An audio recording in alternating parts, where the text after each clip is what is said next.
Uh, Fred Matiang'I is the talk of town. Uh, he has received what one would view as a lion's share of political talk in this country for a while now. In fact, early last year, I tweeted saying people were saying Matiang'I was in the country when he wasn't, because I was sure he had been attending a function in Atlanta, where Mother Karua was. Uh, so one might want to ask themselves, why are people talking about Matiang'I? Uh, of course, Matiang'I is one of the five or so presidential candidates we have. Uh, uh, the political parties have fronted their generals. Honorable Kioni introduced Matiang'I to the country as a presidential candidate for Jubilee, just as we have Eugene Wamalwa for DAP, Kalonzo for WIPE, and so on and so forth. Uh, so Matiang'I is receiving more than what would be normal share of public limelight. And I've been asking myself why. Uh, I've also heard people saying Matiang'I is just another wannabe. He's not a serious candidate. Perhaps those ones will be going too far because it's in public domain, public knowledge, that actually Uhuru and Raila, when they entered into their handshake and introduced BBI, their agreement was that in 2022, the two were going to support Matiang'i Mutai Kagwe ticket. So Matiang'i is not just another boy you met in the streets of perhaps Keroka or somewhere in Keumbo where people sell sugarcane and so on and so forth. He's a political force on his own right. And that explains why many people are talking about Matiang'i. I know there are many negatives that people are also mentioning. We would expect Matiang'i to come out in the public and explain to the people of Kenya why he thinks he deserves to be their candidate.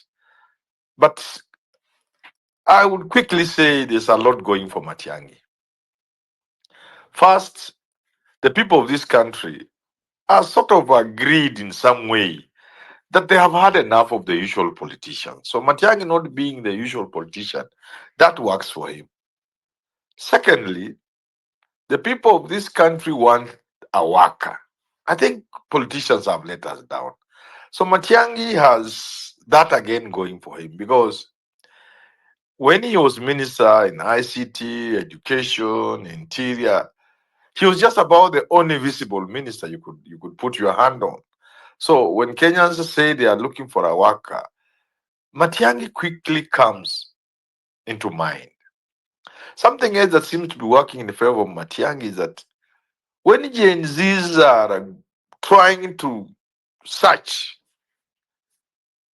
the name Matiang'i seems to appear a lot more than the names of other people who seem to be what Gen Zs are looking for.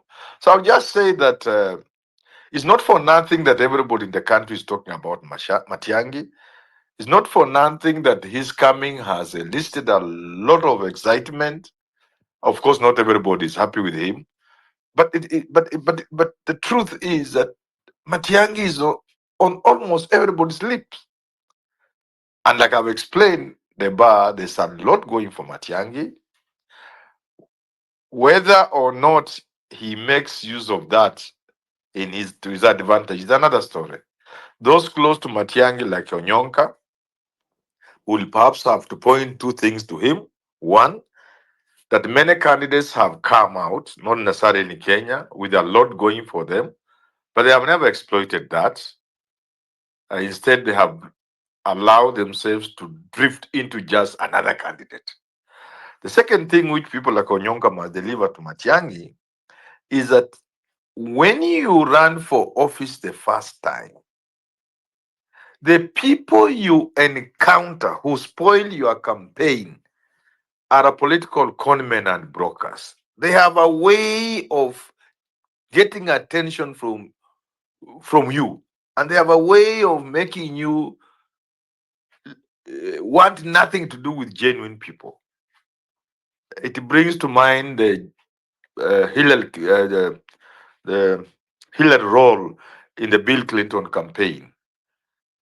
That more often than not, when you are running for office, especially if you are a credible candidate, there are people who specialize in chasing good men from you, good men and women, so that they remain with you, and that becomes your downfall. The famous treatise from President of Ghana, come back, Mahama, will explain what I'm talking about. That when you are in power, or especially when you are going for election and you have a good chance, there are men and women who will surround you and say the things you want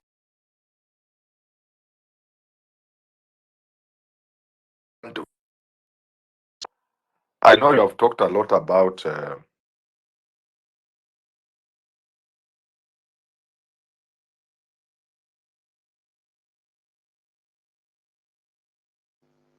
Right, German seems to be all going off the grid. I'd warned you that he's joining us from Mashinani. Yeah, can you hear me now? you can. Yeah, perfectly. Just yeah, Just to wind up, I was saying Nikal, Honorable Nikal, our very good friend, and Onyonka, those who have run for parliamentary seats will know what I'm talking about. That even your enemies will send people to your camp when you are running, and the role they play is to sing the song you want to hear, but more importantly, to make sure people who will be useful to you leave your camp. So I'm just hoping that Matiang'I, because he comes with a lot on the table, I also can foresee a situation if the opposition were really serious about a single candidate and they are seated on that table, the ones we know so far. I'm finding it difficult to see how Matiang'I will not become the Kibaki of 2002. Thank you, Deba. I may at any one time climb down the tree from where I'm joining these spaces, uh, say goodbye to the mosquitoes, and go back to the house and sleep. Thank you. Thank you. Thank you for hanging on. Please don't go away. We're just about also to be winding up briefly. Let me come to Honorable Richard Onyonka. We saw, of course, you joining Matiang'I and welcoming him back to the country, and Hubla and Razmataz. We want to see, first of all, the choice of Jubilee, and Honorable Jeremiah Kione also will chime in and tell us have they decided that he's going to be the presidential candidate. But from the Abahusi, you can tell us, first of all, there is the also the Baraga factor. And people were saying, oh, now Baraga should actually rest his ambition because Matiang'I seems to be the ultimate candidate. So we don't want to split votes from the Kikuyu, from the Kisii region as well. What is your assessment? Do you think also Jubilee is the best outfit for Matiang'I if for your region? Or there could be something in the works up the collective sleeves? We don't know what is going to happen with the mergers and the coalitions as well. That will be another question. Thank you, Dibao. That's a very big story. I'll try and run through it. Number one, Fred came 2 days ago. As you're aware, he has been doing some consultancy work with international organizations to feed his kids after government left. So it was not a it was not a political exile. No, it was not. He was given a job, and he actually works. It's because last time I said the international organization, I was informed that I should not mention because of the confidentiality they've signed in the agreements and all that. So he then came and... Debar, we forget that Matiang'I is also a professional. He was running a SUNY State University of New York parliamentary support program for many, many years. I was coming there. Yes, I was coming there. The truth is, my history with Fred Matiang'I is long. Many people may not know this. I was campaigning for Uhuru Kenyatta against Mzee Nyachae when the elections were running. And at that time, I had not decided who I was going to support. Later, Matiang'I looked for me and he said, no, your father is supporting the president, but locally here, what I would ask you to do is, can you please support us? Mzee is running. Then we became friends. Later, when I became a member of parliament, I then found Fred, other than meeting him during those campaigns, I then found him at the parliament where he was attached from the City University of New York, handling parliamentary affairs. And he was there for about 10 years. And he was always coordinating the drafting of the bills and everything. Then after my winning the elections, then Uhuru wins and then he becomes the CS. Then as we are moving, he now becomes on the other side, I'm in the opposition. I would then raise issues critically. And every time I found he was somebody who would listen. When I would actually, there were times we would disagree because of strategy or because of the issues as they came out at that time. And all the time, I found him to be engaging to me. I've met several individuals who also felt he was unassuming.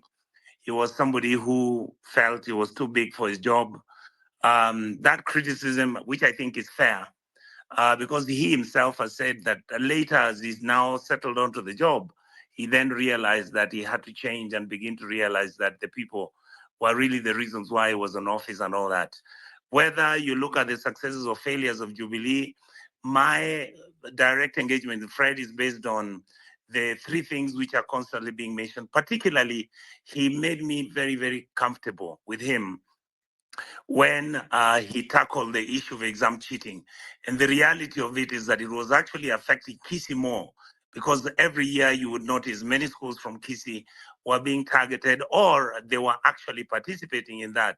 And it was very, very courageous for Fred to start dismantling the cartels which existed in Kisii and all the places in Kenya, the structure he set up.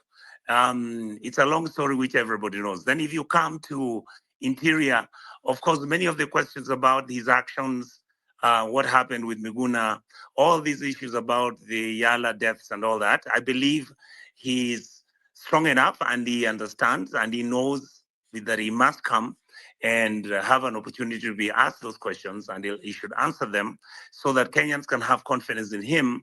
Because like Haman has said, Matiang'I is a very interesting person. He is a very, very quick learner.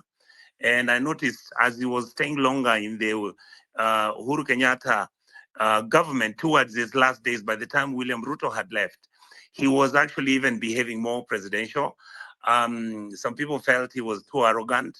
I believe that the political power play at that time was what really let him behave like that. Other than that, a deeply religious fella who is very simple. I find him highly, highly knowledgeable. You can discuss literature, you can discuss science, you can discuss the budget of Kenya. I mean, he's somebody you can engage with. So in my discussions with him and why I am supporting him as president, I have told him that he must sit down with us so that we can tell him how our country is broken.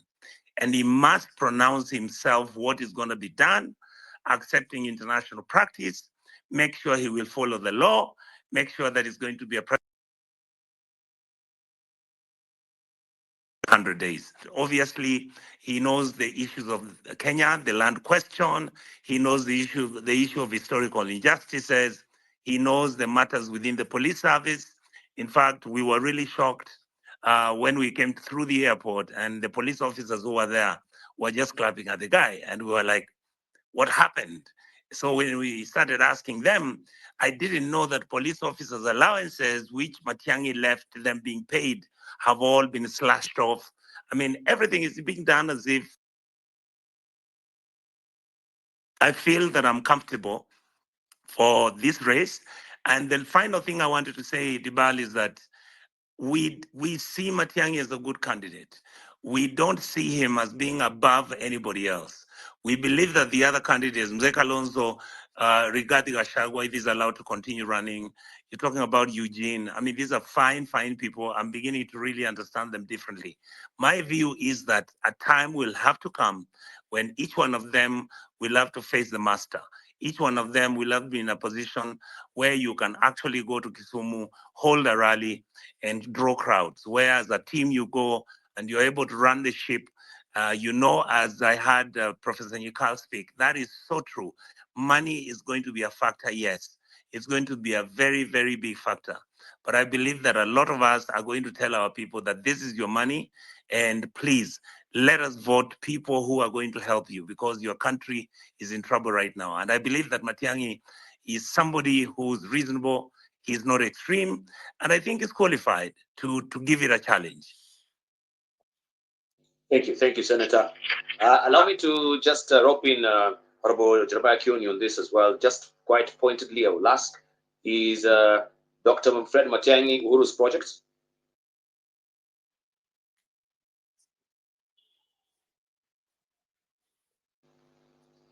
Kindly unmute Honorable Jeremiah Kioni.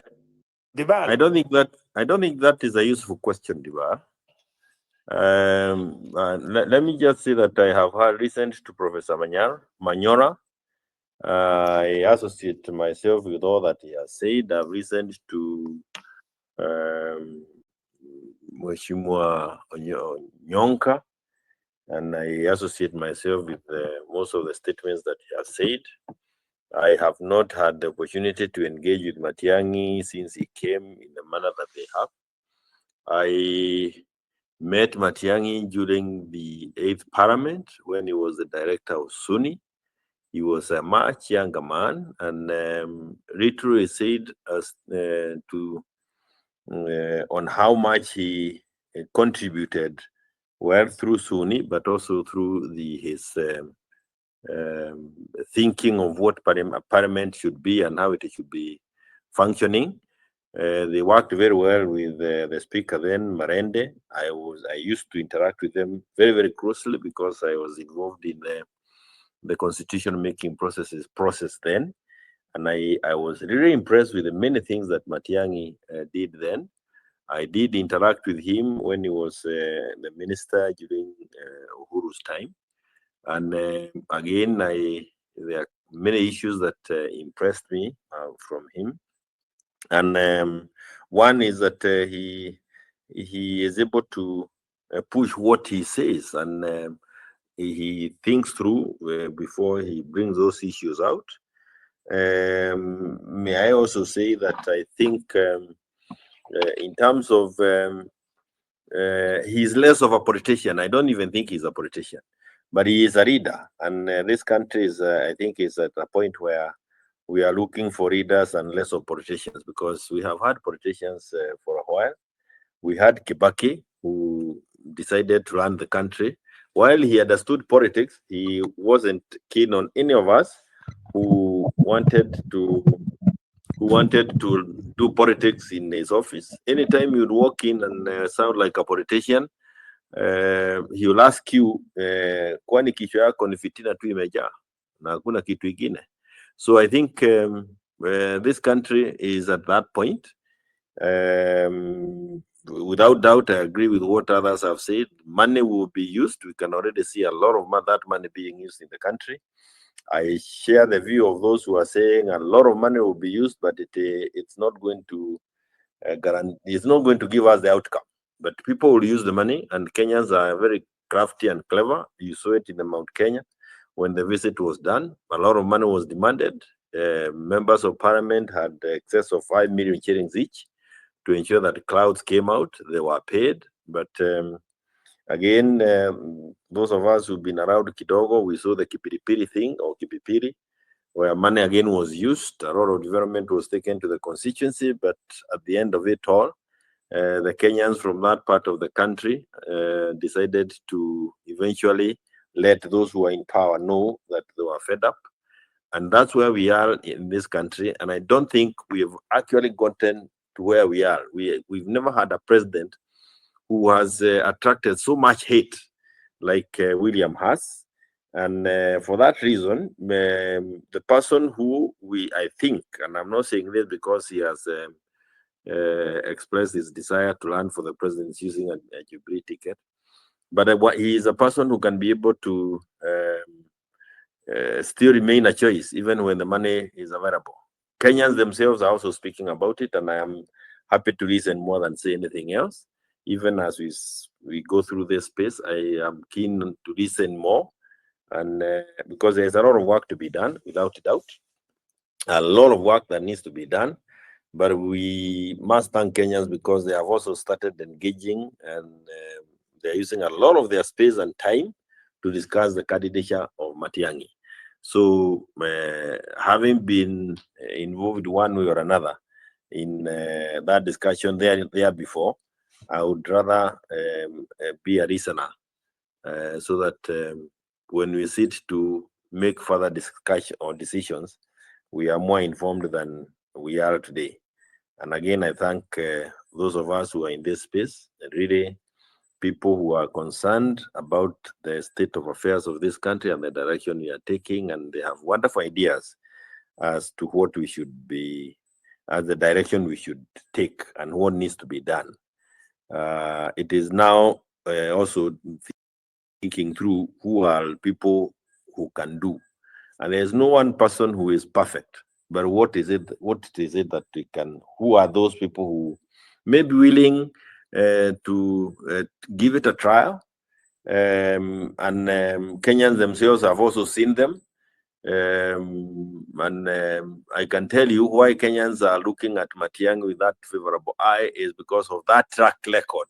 However difficult the situations were, he stood out and made an impression in Kenyans on all the areas that he tried.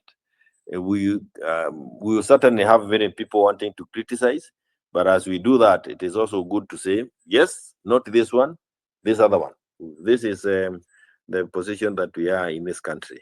But I'm personally confident that Matiang'I will be able to sail through, and this far, I think is the best that we have.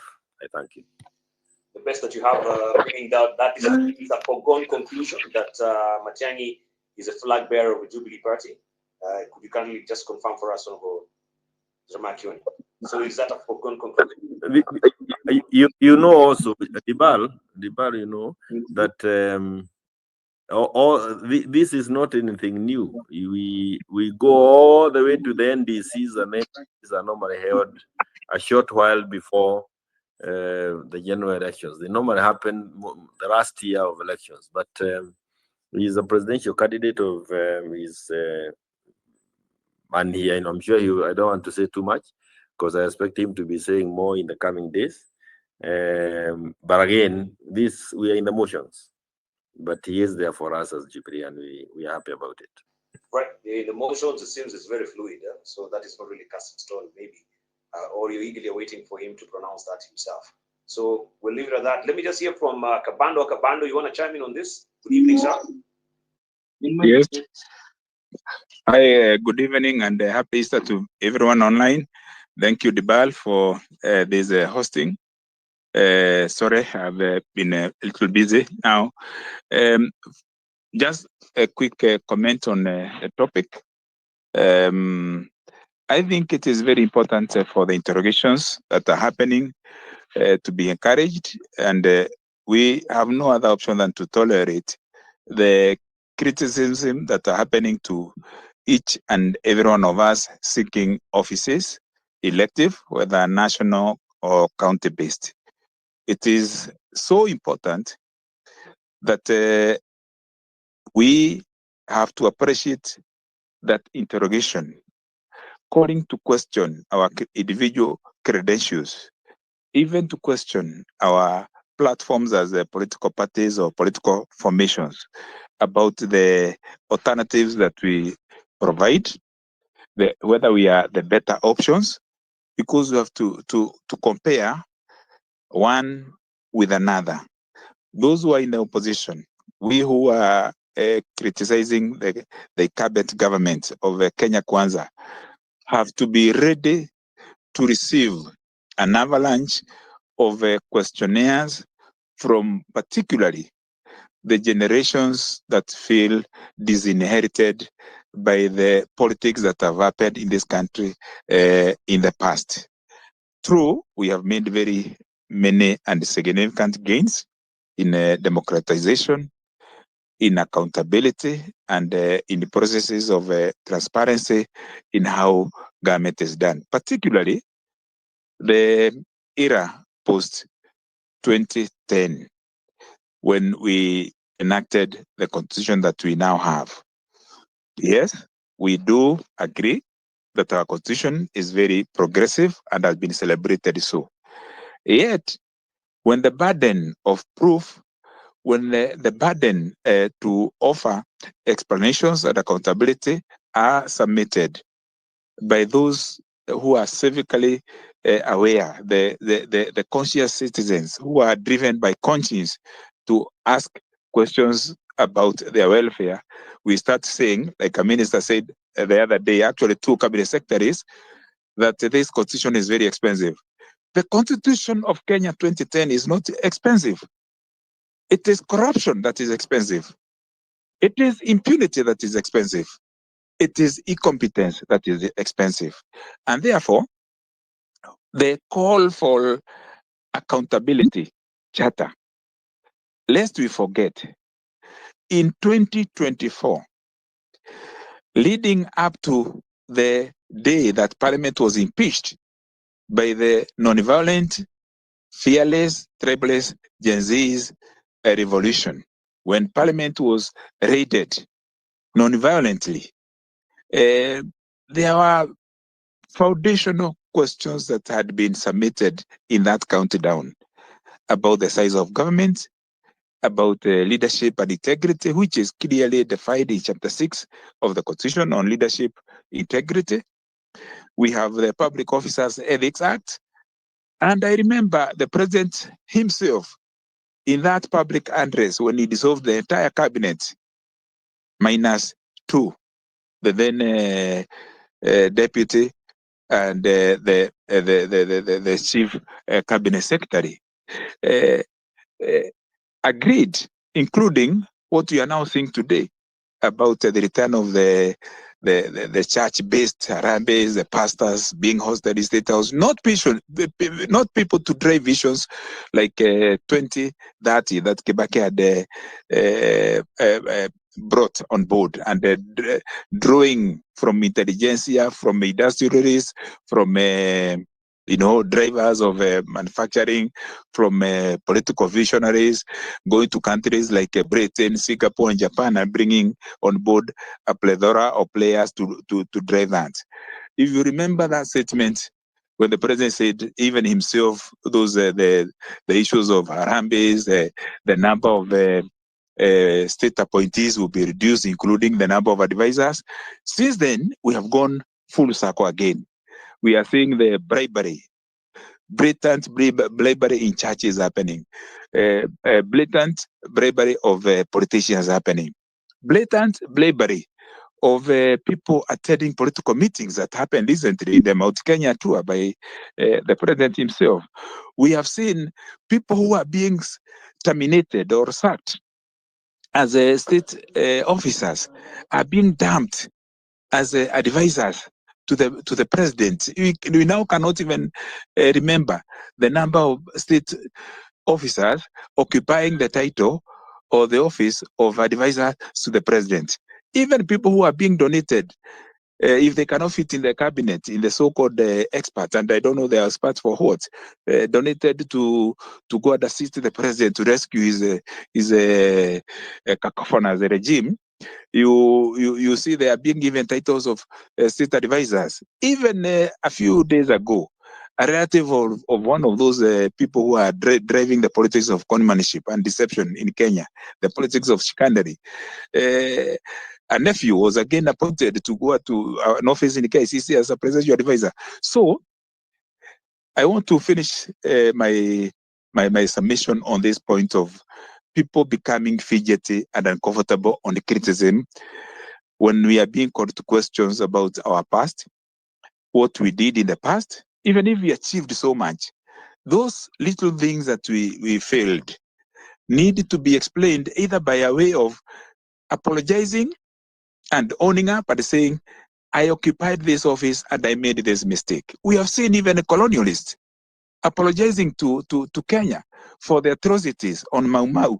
So how about a Kenyan wanting to be a president, to be the chief executive of the Republic of Kenya, and our most progressive constitution that was enacted through pain, detention, maimings, assassinations, even post-election violence, not wanting to just say, I was in this particular public office as a CS, as a member of parliament, or as a chief justice, or any other office for that matter. And in this particular area, I would have done better. I remember President Moi Kibaki. On the day he was signing the memorandum of understanding with the Liberal Democratic Party, on behalf of the National Alliance Party Kenya then, with the Honorable Charity Gilu and the late Wamalwa Kijana at the high table. I remember he said that we may not have to, we don't have to go to history. What happened, happened. But in a way, if you interpret that speech, Moi Kibaki was saying, we have made mistakes in the past, but now there's so much to do in Kenya. And the doing needs people who are committed and dedicated. So we can come to that. And I do agree, of course, that we can be hostages of the past. So in this process of, I have seen to the title, and I had a question about it, because I don't think all these PhDs and professors you are assembling and the luminaries of political parties can come to discuss whether Matiang'I came back or not. But I know it was meant to attract the audience and get us to be captivated to come here. I think everyone who is now presenting himself or herself as a possible flag bearer for the opposition to face President Ruto should actually be radically different from what Ruto is offering in order to excite, to thrill, and to inspire the majority of voters who have not had the burdens of negativities and liabilities of the politics that you have carried in the past. And I say we, including myself, and those others, Kionis and those Onyonkas that we have been in that realm of political leadership, including in the National Assembly, so that we interrogate so thoroughly. We know what is your position on land grabbing. Have you ever been accused of any land issue? Then, can you explain that particular matter to the full? Have you been accused of extrajudicial killings or complicity of the same? Can you excuse yourself or exonerate yourself? Have you been accused of state capture? Then explain, because these are the very grievances that made our children, the Gen Zs, to galvanize the whole country. And for once, there was a Rika, a generation, like the generation that belonged to Dedan Kimathi in the 50s, that was celebrated by the young and the old. If you went to an old lady or gentleman of 90 years or the octogenarians, they were always asking, why are you killing our children?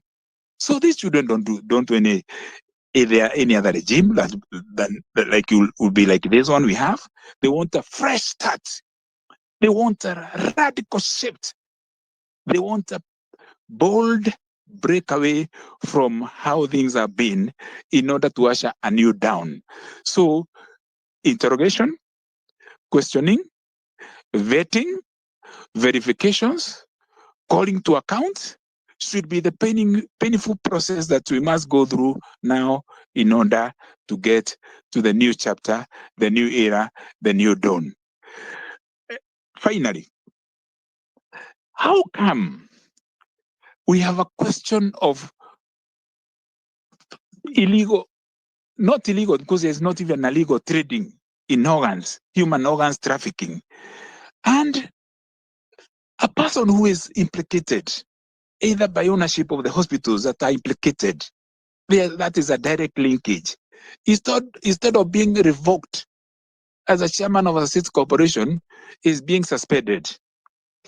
If we are serious about Kenya, there isn't anything more that we should be protecting with honesty, with all our hearts, wholeheartedly, than to protect the life of Kenya before we talk about property.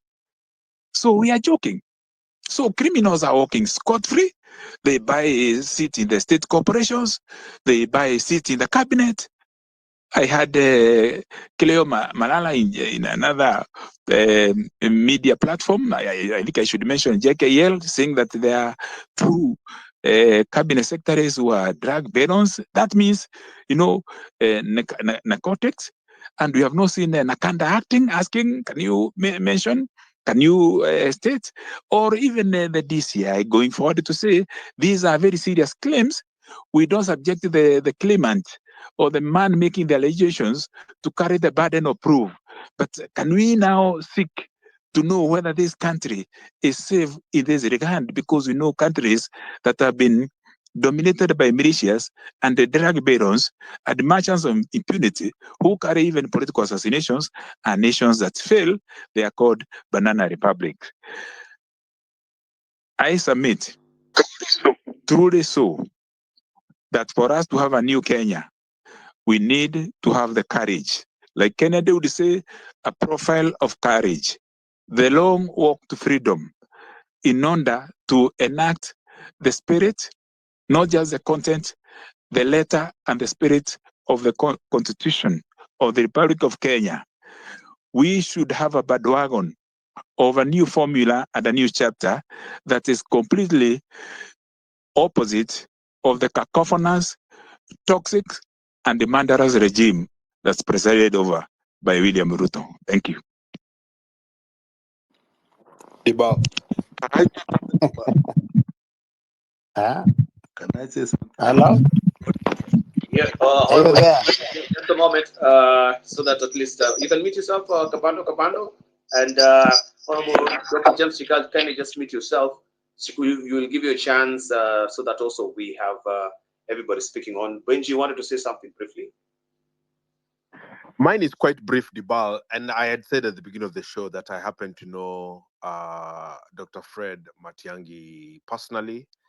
And of course, Dibal, all these years later, as an strategist, as an analyst, it would be remiss of me to not share my observations, my findings, with this panel. We really began this work with you more than 12 years ago in 2011, 2012 at NTV.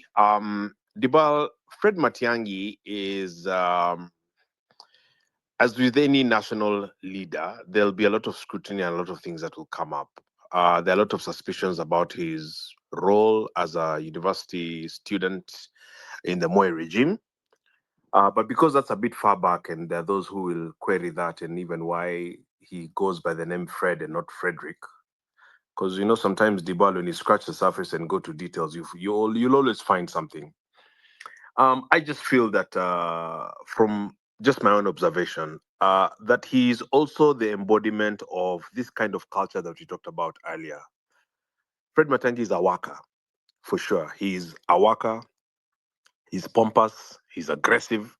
He will go towards a goal, but also at what cost? At what human cost? In my own experience, you will talk about something, and I've had professional meetings with him. And then the issue now that comes out is the issue of character, that a leader says, this is what I will do, this is how we will do it, and then actually do it. So there are questions here. It's not for nothing. There was a lot of disregard of court orders, just the handling of dissidents, the handling of Miguna is just one example. But as a strategist now, Dibal, if you'll allow me, Matiang'I actually had a chance at that time, 2021, 2020, post-COVID, etc. He actually had a chance to mold and model himself as a candidate and take the stab at that time. Now, there are some major blunders he made politically. For example, what Matiang'I did because he's a worker is the president used him to do his own work. So those of you who know Uhuru Kenyatta deeply, people like Kabando here, people like Professor Macharia Munene here, people like Professor Haman Manyora here, okay, and I'm just being very neutral and professional. You know, Uhuru would like to take Monday off. Uhuru would like to just kind of run the country in a lackadaisical fashion. Like, Mimi Msinisumbue, you know, if you want to talk to me, pigia Fred, you know. Ambassadors, don't bother me, etc. So Fred Matiang'I, in essence, then was running the country almost as, quote, the president. One of the major blunders they did, therefore, was the Azimio coalition looked at elections as just a mere formality. So that when they paraded Raila, the former prime minister, as a candidate, Fred Matiang'I then swaggered like, okay, we have agreed with my boss, President Uhuru, that this is the candidate, and the deputy president, Ruto, has no chance. So this is how it's going to be, whether you like it or not. And I believe his PS, Karanja Kibicho, made public statements repeatedly to that effect, specifically on Citizen TV. In fact, he went a step further and said, our polls show that Raila is ahead, and those who don't like it can buy ropes and hang themselves. So, as we talk about the toxic culture of bullying, of disregard for the Constitution, of disrespect for human beings, of manipulating and using and oppressing people, because that is where the Rivayala cases, etc., come from, Dibal, as an honest space, will not be able to run away from those uncomfortable discussions. And I really thank everybody who has made a contribution this evening towards morality and just having values and having a country that is clean and objective and humane.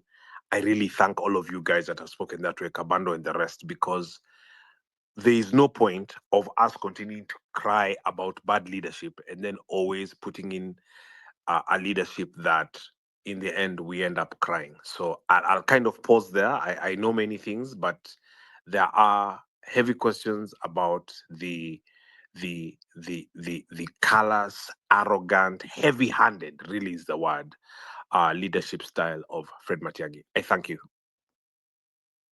Yeah, yes. Well, Just a moment, Professor and Honorable Richard Onyonka, because I think also Kabando has raised serious issues here, speaking quite furtively and in a very nuanced way, that yes, there's a cloud bank of doubts and integrity questions also around the candidature of Fred Matiang'I that he will not really run away from.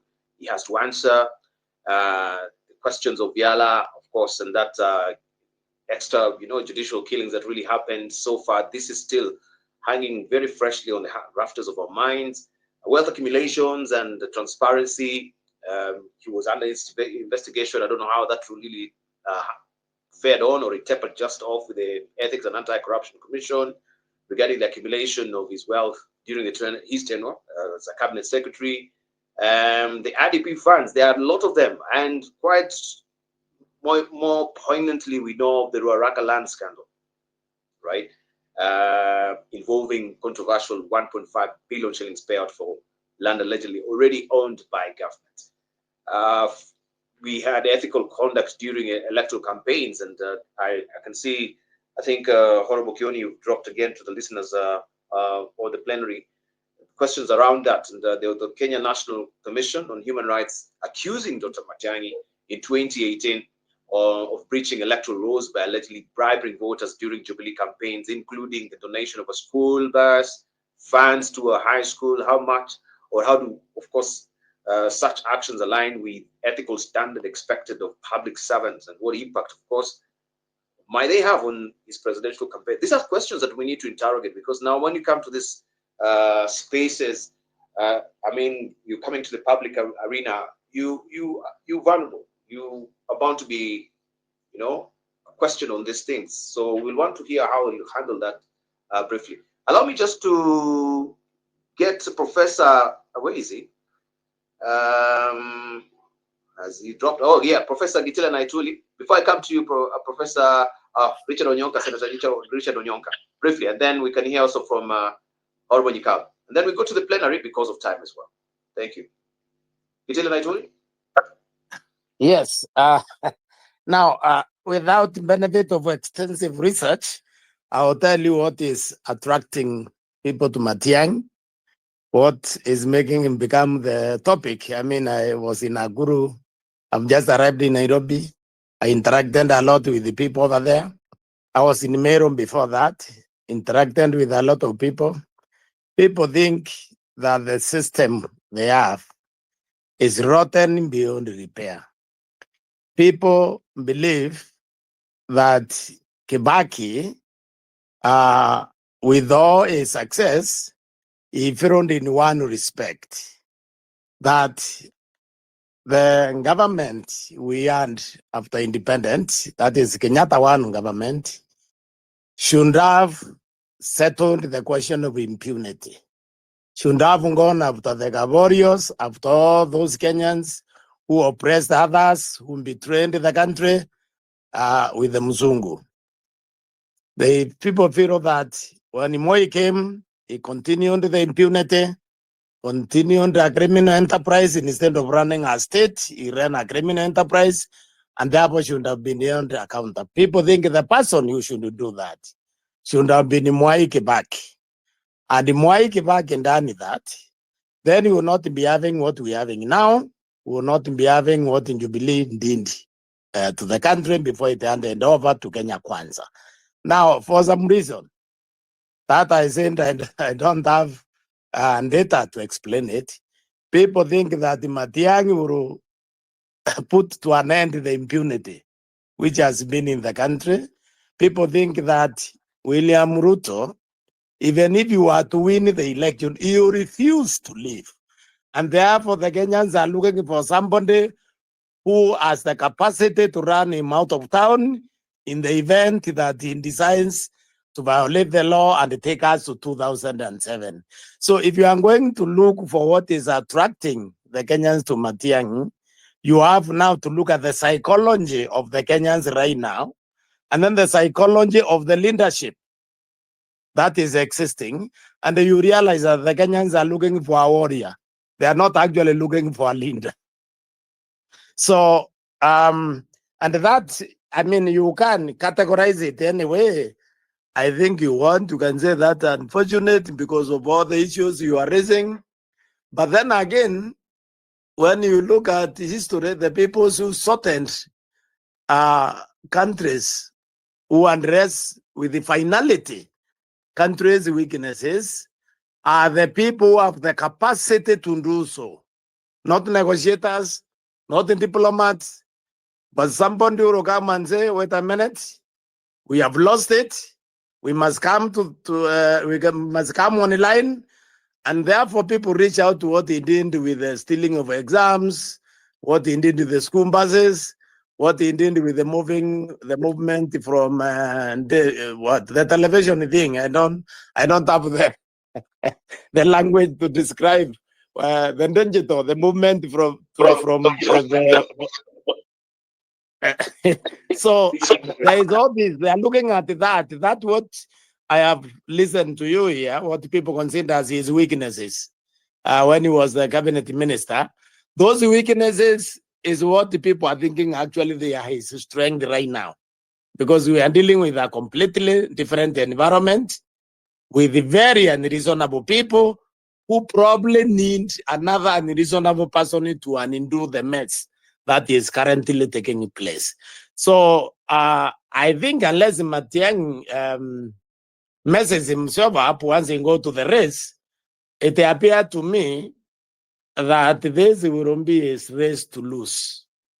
Now, like I've explained quietly, and I said without serious data, that is people are simply looking for strength. People are scared of what the current president is likely to do in the event that he loses the election. And therefore, they need a strong fortress. They need a soldier. They need a warrior. And therefore, all the Matiang'I weaknesses are being converted into strength. So yes, I think that's it. I'm done. Thank you. Dibao, can I come in? Yes, yes. And then we have Dr. Nikal. You hanging on the line still? Thank you. Richard Onyoka, you can go on briefly. Thank you. I have actually listened to what you've said and what Benji has said. I do believe that Fred will be given an opportunity to explain himself, whatever circumstances that led him, because when you are in certain government places and things like that, I believe he should come out and explain himself. Professor Naituli has actually... Yes, and before you go to Naituli, Senator, we'll be very glad also to just host him on this particular space and open the mic to everyone now to actually, speak to him, and maybe if they can fire their questions and they have contributions to make as well. So if you could just pass on to Fred Matiang'I, as it goes to some of the big stations, of course, on TV. Also, this will be the place. Thank you. I'll pass the message. So what I wanted to say is that, if voters are very interesting people. I have been voted for so many years, and sometimes it baffles me because I have never, for example, in any time I've done my politics, I had never at any one time planned any violence or planned to go and harass my opponent for years and years and years. I used to assume that my voters never saw that until when I was now running for senator. And that's when some of them will say, you know what, yes, these days the young boys like fighting each other. But for you, you never used to, So there's an attitude that exists right now there's a feeling, excuse me, let me use that word. The young people of this country see Matiang'I a little bit differently than we may want to see him as an adult. I have talked to 2, 3, 4 of them who talk about the Matiang'I exams, the Matiang'I food, how Matiang'I will go to schools in the morning and stuff like that. And I think Benji has raised it that some people felt he was doing it overzealously and everything. I believe that at some point, even me when I was a member of parliament and I'd given a chairman money to start building a classroom and he ate all of it. Once I appeared there with a panga and it wasn't looking good. I didn't mean to harm anybody. I was doing it for the dramatic so that it looks like he cannot do it again. The issues are weighty. I believe Fred is seized to answer them one by one. I believe that may not be what will deter him from continuing with his presidency. Just like any other country, people are going to watch, they're going to listen to him. If he will be convincing, I believe that they will treat him fairly. If he's not convincing, because my immediate and serious thinking about our country is that anybody who's going to run for president must understand how it's broken, why it's broken, and when it was broken, if need be, so that some of these things can be fixed, so that we can start fixing all the mess that we are having around us. And therefore, my feeling is that, yes, the existence of Matiang'I around Uhuru, the period he stays with him, even when it might have had some negatives, my belief and conviction is that during that time, he also learned quite a bit. He actually participated in a lot of events, international or otherwise. When I listened to him, sometimes making speeches and everything, I could see that he was making a change. In other words, he was now beginning to understand what governance was at the top level. And my honest feeling is that he is actually very well qualified, despite the critical issues which have been raised. And I believe when the time comes, and that should be soon enough, he'll come out and answer them. And it's for Kenyans to judge whether the answers he'll give would have satisfied them. The other last point I wanted to make is that I can say this. We've been conducting Sinovet, what do I call it? We have been doing polling to check why Fred is quite popular. And every poll we've done nationally, he's at 42%. When he's the number 2 person, he's at 27%, and the rest go down that way. And all the issues that are being brought is what I had Professor Naikuli say, that people want a leader who's going to be firm, who's going to be strong, who's going to try and fight the cartels and make sure he changes the mess that we are in, and somebody who I feel, and this is the credit is always being given, who showed that through the Ministry of Education, or even through the Ministry of Interior, or even through the Ministry of ICT, when he was moving from analog to digital, and everybody was up in arms and all that. Those were cartels fighting and all that. He was able to either influence, use soft diplomacy, or twist the president for the president to agree for him to keep on moving. Number two, I do believe that there's no other candidate today. Oh, yes, there's Vice President Kalonzo Musyoka, there's Eugene Wamalwa, there's everybody else. I believe that Fred Matiang'I knows William Ruto more than any other politician. Why? They work together through the government. He was there when Uhuru started with William. He was there during the Hague hearings. I mean, the whole of that journey, I believe, puts him in a position to know what to do if he really wants to be a challenger to President William Ruto. Thank you very much, Dibal. Right, thank you. Thank you, Honorable Onyonka there. So let me just also get reactions from, I saw you raising your hand, Peter Kagwanja. You wanted to object or chime in, or what is your perspective? Kindly, and then we shall hear from Dr. James Kikal. I think he's dropped. Okay. Kikal, let's hear from you before Professor Peter Kagwanja. Well, Yes, continue.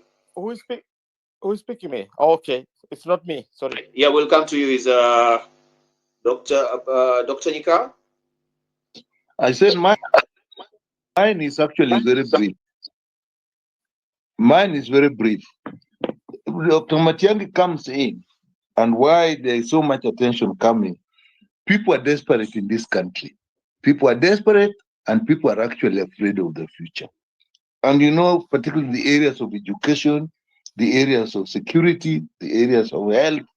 Now, people are just afraid. People don't know what is going to happen. So then Matiang'I comes with a history of a man of action. And in which areas was he known as a man of action? Again, it was in the area of education, the area of security, and the area of digitization. So particularly in education, where he actually made a great change in the examination, the cheating in examination.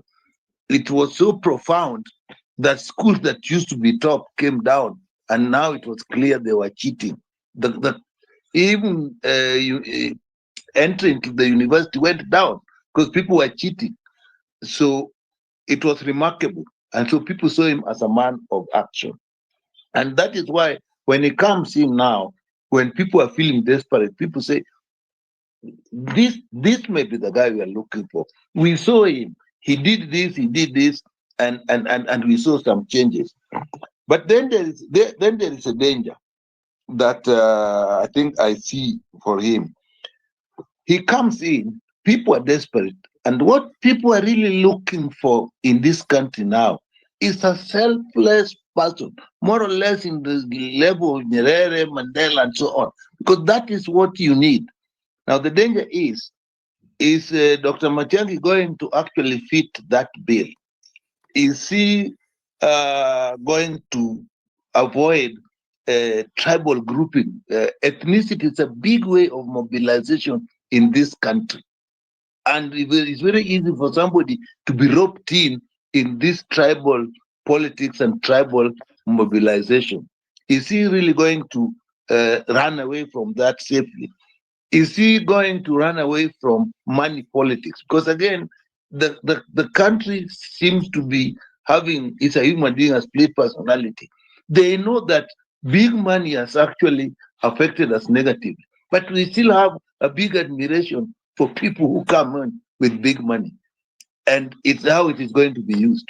I wonder whether these two things, being driven in a tribal cocoon, being driven into look at how to use big money in politics. And then last, propaganda, where, as somebody said, what we know as his strengths are then scrutinized and then subjected to propaganda, will he survive these dangers? I think I'll summarize it like that.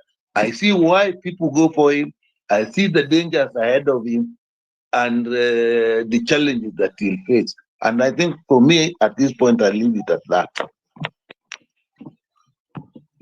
Dubar, may I chip in just briefly, please? Can I Hello? allow me just to give you the mic to Professor Peter Kagwanja, then we'll come to you, Professor Karuti. Kindly, briefly, yes, Kagwanja. Yes, I really want to be brief because by the way we are talking and about Matiang'I and all this, we appear to be on a promotional a campaign, which is very wrong. Because here on this platform, we stood to talk about our society and the decay, in it, and the problems we're facing. Obviously, we cannot avoid talking about William Ruto because he's a man who holds the total accountability of our country. But the way we are talking about Matiang'I here is very, very promotional. And I think we need to desist from there and get to the gist of the matter. The essence of it is that I watched James Orekiapi, professor, a man of integrity, gifted, who had done great jobs, and obviously it went that way. Politics is a very different game from the kind of marketing that we're doing here. What we need to do is to look at what Matiang'I can do. Matiang'I was a fixer for Uhuru Kenyatta, and not everybody agreed with what Uhuru Kenyatta did. I remember Benji asking me, whether the current quagmire we find ourselves in has its origin or genesis in Uhuru Kenyatta's system. And I answered to the affirmative that is true. And Matiang'I, to a great extent, stood out as an exception to the general rule in that government, but at the same time, as a personal achiever, I, at a personal level, know Matiang'I long before he even got into politics, from civil society and all, and we work together as academics and all that. But the essence of it is that this is a different ball game. Now, the way we are doing here, we are not helping Matiang'I because Kalonzo Musyoka is watching or listening, or his people are listening. Mother Karua, my friend, Munyoro is also listening where he is, and others are listening. So it's more of the Matiba factor when he came in 1992. Where is Odinga? Where is Murilo? Where are the others? So Matiang'I has come from abroad and is beginning to have this big axe that is splitting the opposition, or the opposition through. I think we need to talk about the issues that Matiang'I can address collectively with others. I think that's the debate, if we're talking about opposition. And to isolate the issues that differentiate him from Ruto, not the fact that he's this Akurian man who will bring Ruto down if Ruto does not want to get out of power. That's not really good marketing. The issue is, what does Matiang'I stand for? I know him as a man who has a resolve. Whatever other weakness we may bring about, is if he's at the helm of it, he will be able to stand his gun and stand on moral foundation. But how does he get there? He cannot get there by being paraded as better than others. I think we are using the wrong game here. Let's stop being promotional about Matiang'I. Let him stand up and say what he's going to do. Let him wade his way through either the opposition or whatever other formation is going to emerge. You never know by October next year what kind of other formation is going to emerge. But discussing Matiang'I as a fixer, I think that's the wrong approach to things. Thanks. Sorry.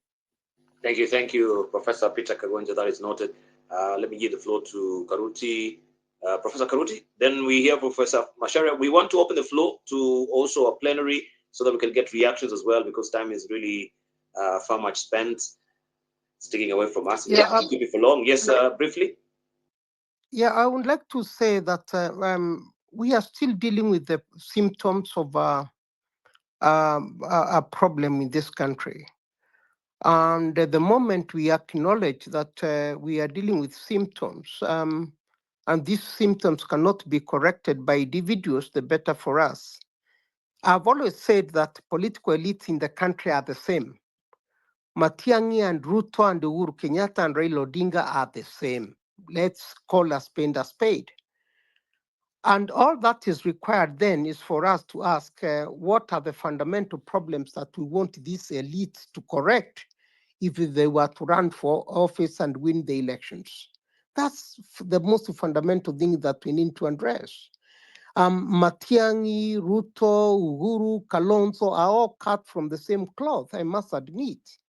And because of that, we have got to start asking ourselves, where do we stand in terms of holding them to account, and what are the issues we want to be addressed in this country, and how do we shape their narratives when they stand for office to correct these particular problems that we have a concern with. And I don't see ourselves coming to that. As Kawanja said, I think we are running a very wrong course to start talking about an individual correcting what we have.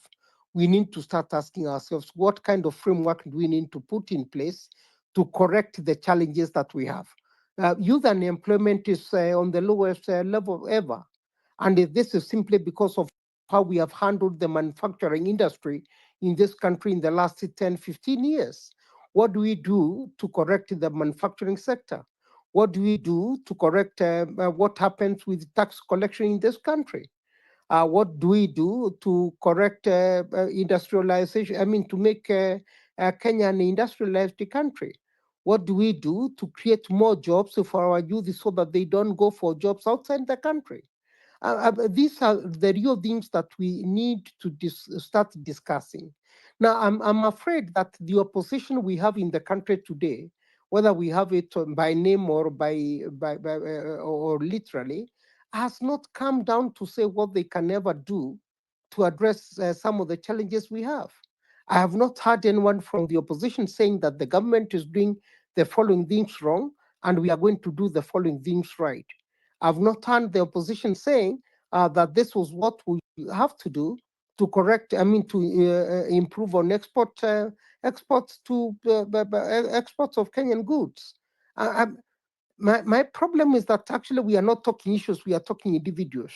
And the more we move to understanding that we have a problem as of Kenya's political culture, of sometimes preferring to talk about individuals rather than what we need as a country, and B, not having a long-term vision for our country, then better we shall run a better course for this country. But I think we need to go back to the drawing board, recognize that we have a political culture that is wrong, a political culture that promotes individuals rather than issues, a political culture that tolerates ethnicity, whereas in public we don't.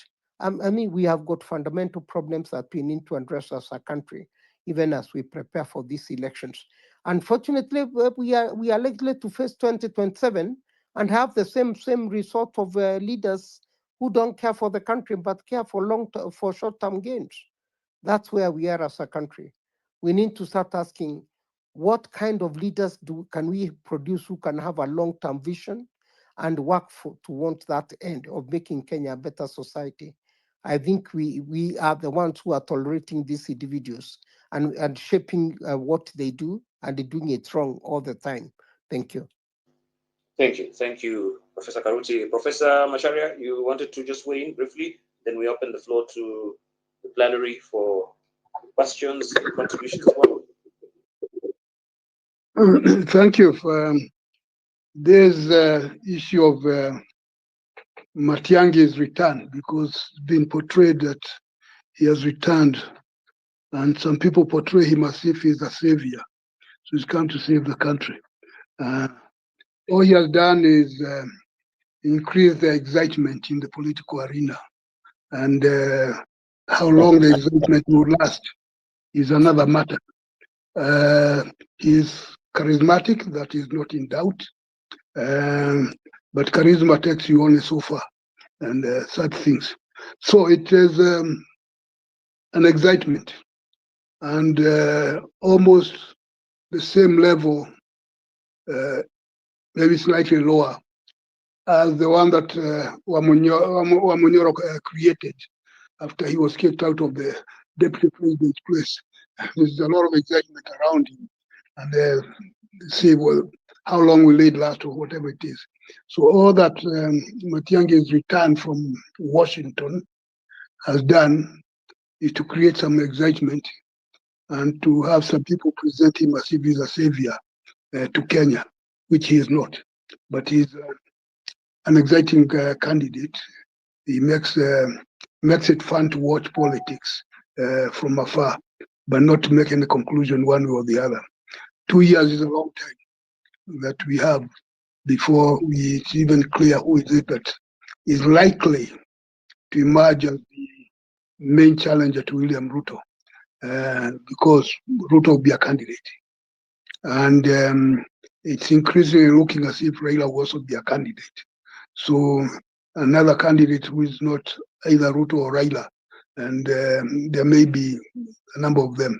But what Matiang'I has done is simply to make the political feud exciting to watch and nothing else.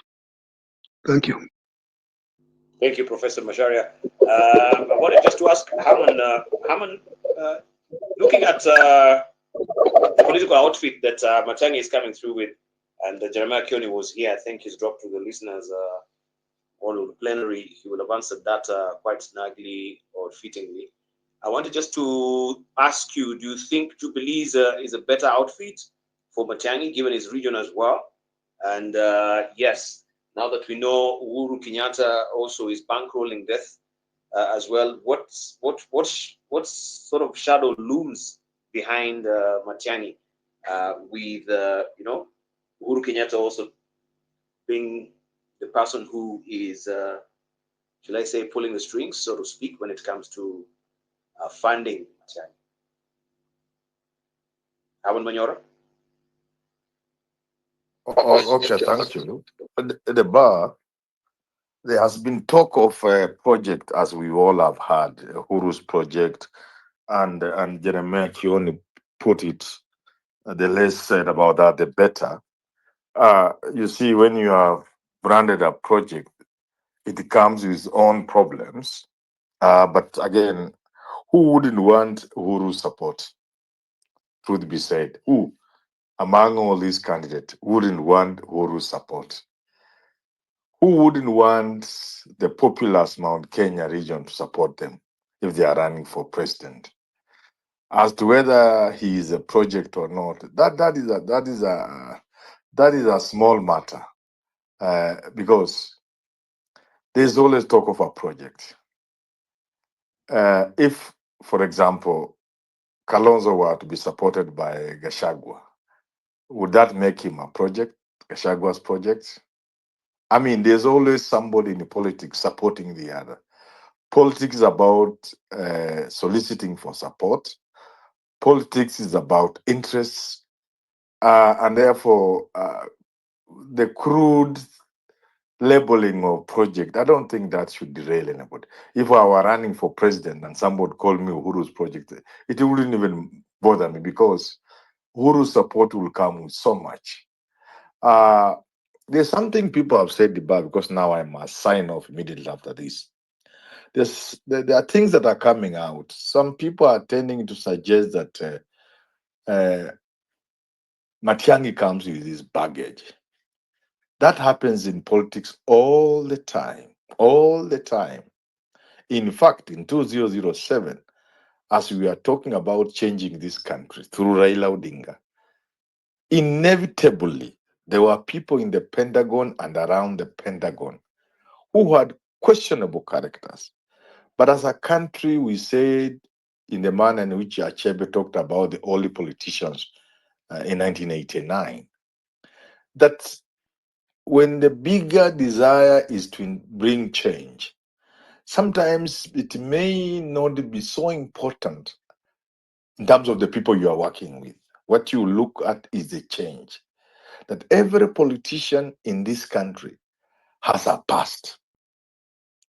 That past, like Kabando says, must be questioned, must be interrogated, except that it must not be allowed to stand in the way of the greater desire of the country to change and move forward. So, yes, and somebody else has said, I think it's Kabando again, sometimes it might be desirable for you to say, fine. Even in the Bible, they say, when I was a child, I did things that children do. When I was in some position, perhaps it looked that was the thing to do. Now, with hindsight and with more experience in life, I think that wasn't the right thing to do. And I apologize to people, or you explain. But to think that among the politicians we have in this country, we will fail to pick one merely because of what they have done or not done in them. I think we will not get a politician that is absolutely clean in this country. It is for that reason that I've always argued if Kenyans want a really break with the past, then they must think differently, think outside the catchment areas from which we get the leaders we call leaders. So, therefore, I'm just concluding by saying Matiang'I being Uhuru's project, that's nothing. In fact, to me, is a serious plus because everybody is somebody's project. In fact, ultimately, the best candidate will be the people's project. So being a project is nothing. And finally, again, like I've said, everybody comes with some challenges. And somebody has said for Matiang'I, some of these so-called challenges are actually what is attracting people to him. Because truth be said, Kenyans want somebody who can deliver. Matiang'I has shown in the past he has the capacity to deliver. The part of him looking arrogant is also the same part that makes him a no-nonsense person. The sort of person Kenyans will be looking for now, like Professor Naituli has said. So I don't see any of these challenges standing in the way of Matiang'I. Only to say that the people of Kenya may require some answers in some aspects. And that is for Matiang'I and his team. Onyonka, I hope you are listening and delivering this. For them to ensure they are able to communicate with the people of Kenya, have a conversation with the people of Kenya around the issues that may make some people uncomfortable. And I don't think that's too much. Thank you, Diba, and I think I sign off now. Thank you. Yeah, don't go away. We want just to open the plenary and then we wind up briefly. I think we've covered enough of that. We've talked a good game about Matiang'I, as Professor Kagwanja and Karuti alluded to. Yes, it shouldn't be also a platform where he gets a promotion. We should be discussing issues as it were. And I want just to open the floor to a panelist right now. Not really a panelist, but the plenary. I can see most of you, so many requests. Because of interest of time, we'll just take a few. I would urge you also to be very brief. Just fire your questions or share your contributions. A minute or even 50 seconds will do, so that we can get reactions also maybe from our panelists if it's directed to any of them. So brevity is of essence. I want to hand the mic briefly to Josephine Nganga. You have the floor right now. Kindly be brief. Thank you very much, host, and I want to say good evening to fellow Kenyans from wherever you are. Good morning, good afternoon, as per your timelines. And a happy Easter to everyone. I wish you well. I had taken a break from the Express, but I'm back now after the Easter. Yes, and this is what I would suggest to say. It's a nice topic that you've just brought about, Professor Matiang'I, and what I can say personally is that at a particular point, there was a time I thought Matiang'I would do good to this country. However, he lost his track on the way and he started showing arrogance and actually joining wars which he didn't belong to. And that's actually where he lost his credit. As per me right now, I am not able to elect Matiang'I because it was very simple. And I've questioned him severally and he has tried to ignore that. It's very important if you are looking for a position, you have to be able to answer the questions when people ask. And I've asked him, we've seen you join a battle between two bosses and you were not the right person to do that. You didn't stand your ground. How would you stand your ground for this country when it's drowning? You'll still take sides. And he cannot tell me that he would not take side in such an event. However, nevertheless, yes, no matter how desperate we are as a nation, we have to compose ourselves and stand firm and see to it that all the time anything that happens, it doesn't happen for the first time. It has happened before, and we can copy what has been happening. Let's draw our minds back to 2002. What happened? Because so many people are just standing there and trying to think that Ruto is the only savior, and now he has to get the back because there is nobody else who can remove him from this country. It's true. A sitting president will be removed. It's not easy, but we can do it by coming together, all of us who do not believe in what he's doing, and joining together and forgetting about the opposition. Because again, we don't know, even neither the Matiang'I could be also a project of Ruto himself, so that he makes sure that the opposition doesn't stand. These are things that we need to put into consideration. Anybody at this particular point can be used as a project. So we need to stand firm and see what can we do to minimize the aspirants of the presidential contest, so that we are able to beat Ruto hands down with no question and no query. That's my opinion and that's my personal view. However, I call upon all fellow Kenyans, we have to stand up for our country, because anybody who is seeking for leadership as a president and is not thinking in the parameters of reviving the factories in the country which are closed down, then that's not a leader who is intending actually to arrest the issues of unemployment in the country. For us to arrest the issues of unemployment in our country, we have to focus on reopening all the factories and stopping any import of anything that can be manufactured in our country. That's the only president we need right now to change our country and to build up our economy. I really appreciate the host for giving me the opportunity, and thank you, fellow Kenyans, for listening to me. I'll be participating again and again wherever I need to do that. Thank you so much, and God bless us. Happy Easter to everyone. Thank you. Thank you, Wonderful. Josephine. For the comment. Yes, appreciated.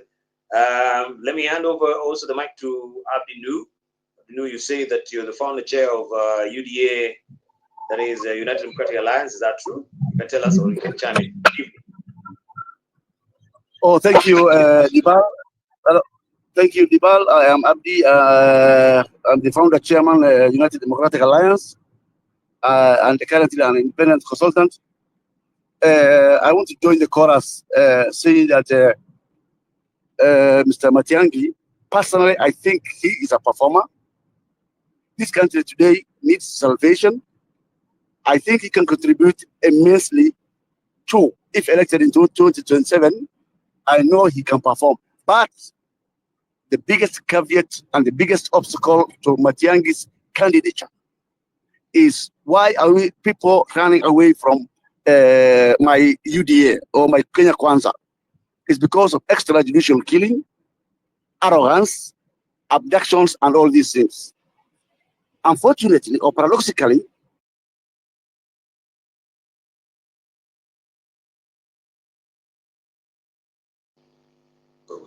under his hello. Yeah, we can hear you. You went off the grid a bit. Yes, thank you. Dibal, are you hearing me? Yes, continue. Under his leadership, there was Rivanyala, abductions, and above all, he showed a lot of arrogance. And people are running from my party today, or my coalition today, because of the arrogance and opulence. And Matiang'I had displayed a lot of arrogance during his time. Additionally, there was a lot of abductions with no sorrow or remorse, and I think his candidature will be affected so much by his past. And I want to say, finally, that also people are seeing him as a project of the current administration, just because maybe people suspect that he has a lot of scars and he knows a lot. Therefore, people see him as a project of the Kenya Kwanza administration who want to divide the votes in 2027. Thank you very much, Dibal. And I want to say, Mr. Matiang'I, welcome back to your country. Thank you. Thank you, Abinu. We really appreciate. So you UDA party, it's hands off from you. It is under new management. You're just the founder, or already have? Yes, yes, I'm the founder, chairman, emeritus. Right, thank you. Okay, let me just hand over the mic to Alenga. Alenga Toros Dax. Kindly just mute and you can fire away a question or share your contribution briefly. Thanks, sir. Okay, thank you, Debal, for this opportunity to be able to contribute on this worthy discourse. I represent a voice from my generation, which is fairly younger than the rest of the speakers that have gone before me, and I truly appreciate being able to share the platform with them and being able to listen to them keenly and learn from their wealth of experience. However, I have three things to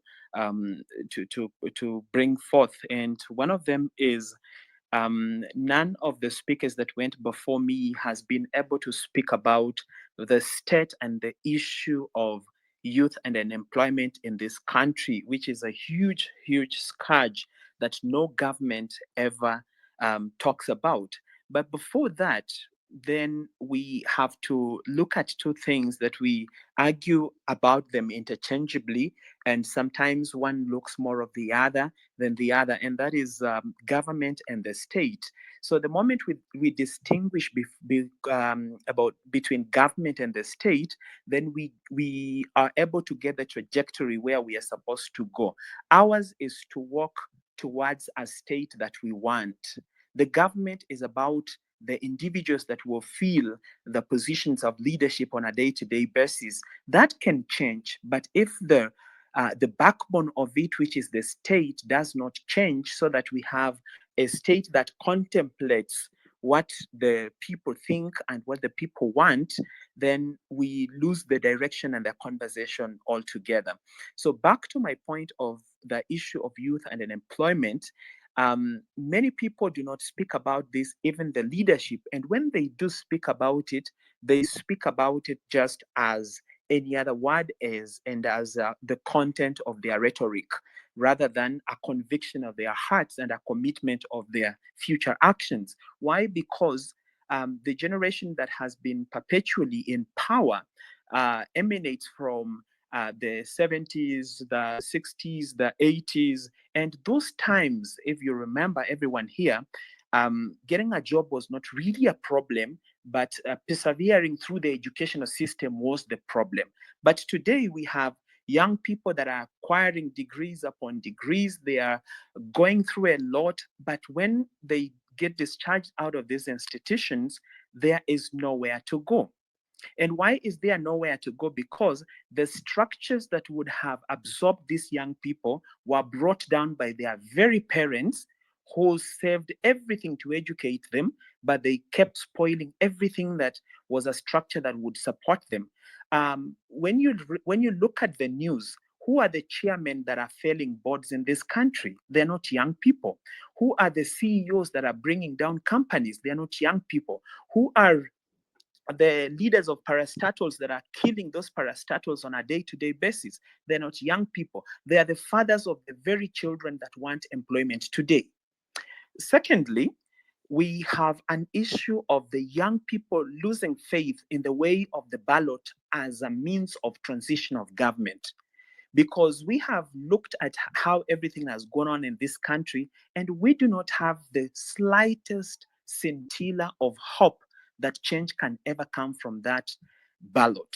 So we want a leader that can inspire us that that ballot can become meaningful in 2027, so that when we register and come out in our numbers, that result will reflect what happened on the voting day. Thirdly, we have a youth that is constantly being weaponized against their own country, to hate the system, to hate the leadership, to hate everyone that is in the place, because we are drowning, and the same people that were supposed to save us from the water are just looking at us and toasting wine to their deals and their other things, because our issue has never been brought to the table. So we have a youth that is constantly in hate of their own country. And where I come from, they say, A young child who does not feel loved by the village will one day light it up so that he can just sit back and feel the warmth of the village. So this is an issue that the next leadership must configure a way in which they are going to absorb the youthful sentiment in this country and then give us hope that we can actually turn out in numbers and change the system so that this system works for us. And for us, when we say Ruto must go, we do not mean that him as a person must go. We mean the mentality must go. We mean the structure must go. We mean the way of thinking must go. And there we have to have a new Kenya, a state that pleases us, a state that reflects that which we want. So therefore, Thank you. I'm just landing, Dibal. So therefore, when we say must go, we are saying that the beginning of that or the actualization of that will import into the Kenyan politics a realization that you can be removed from power if you do not do what people want. It is not, we have to take away that notion that I will lead the way I want, but they will allow me to finish my 10 years and just go. There now has to be a punitive measure on that so that even the next leader that comes, we do not care how bad he's intending to rule the country, but at the hindsight, he will know that these people can remove me. So we want to paint that reality that there comes a time when we can punish bad behavior of our leaders, and that can only be punishable through the ballot. So that leader that is coming in 2027, whether it is Matiang'I or whoever it is, must first of all inspire us, because the conversation of 2027 is between tribal mobilization and recognition of the young population. So if that leader comes and speaks to us and harnesses the numbers that we have, then we are going to create the change that is so desired. So I think I would definitely have a lot of things to say, but let me land on that in the interest of time. Thank you, Alenga. I really do appreciate your sentiments there. Let's hear from Western. Briefly, Western Shilaho. Dibal, hi. Greetings to everybody. Dibal, I think we are a schizophrenic society. Schizophrenic. Because it beats logic. It beats logic that someone could have issues with William Ruto for extrajudicial executions, for corruption, runaway corruption, for brazen disregard of the Constitution. And in the same breath, we'll tell you that Matiang'I is the option, is the alternative. That's schizophrenic.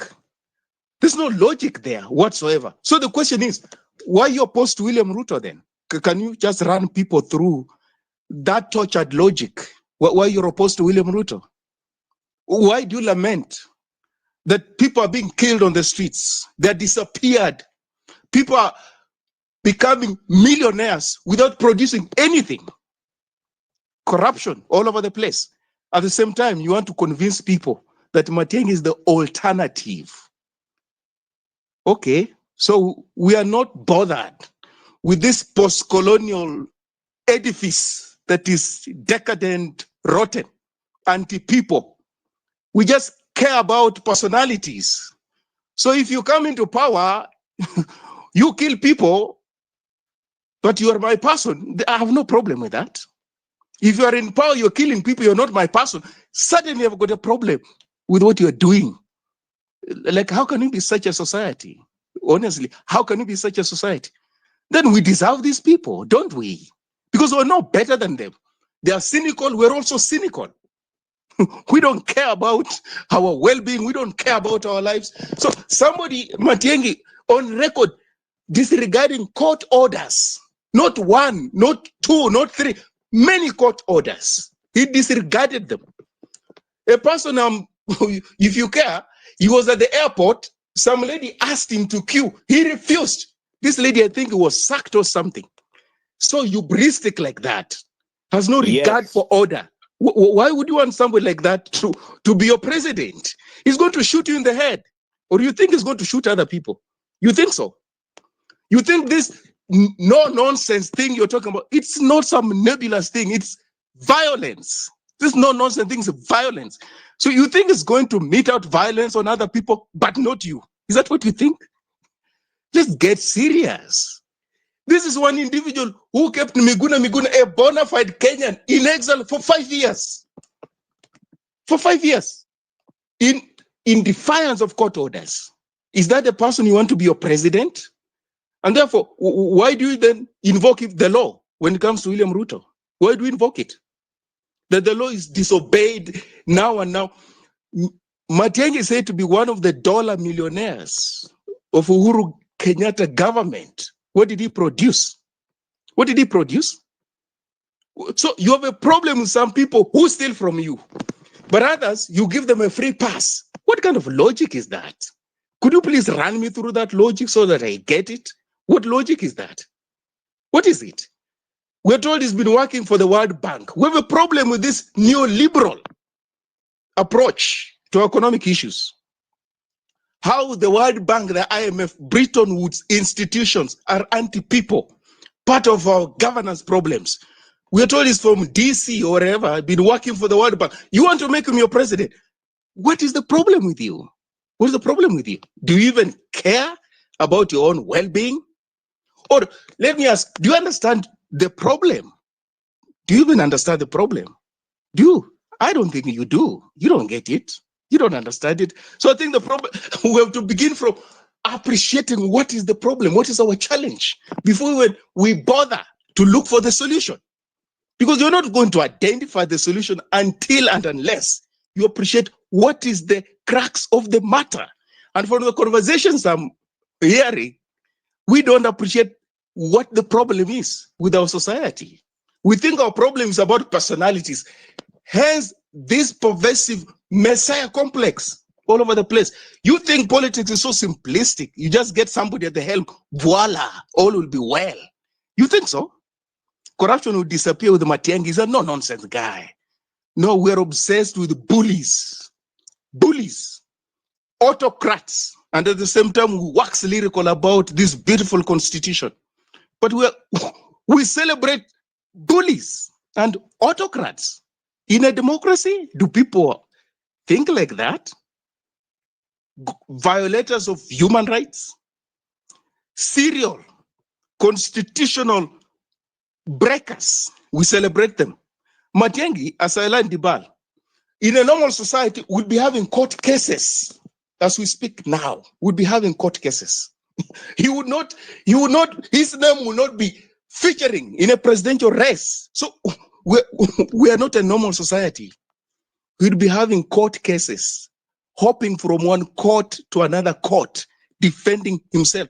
He is lucky that the people who are in power now are like him. But if they were different, he would not be featuring in a presidential race. He would actually stand the risk of going to jail for the things he did, the massacres, defiance of court orders, and those things he did. But he's lucky he was born and brought up in a society where impunity is celebrated and it's institutional. And therefore, even citizens, no matter how much violence you mete out to them, they will still celebrate you and even ask you to become their president so that you mete out more violence up to them. We deserve these politicians. We deserve William Ruto.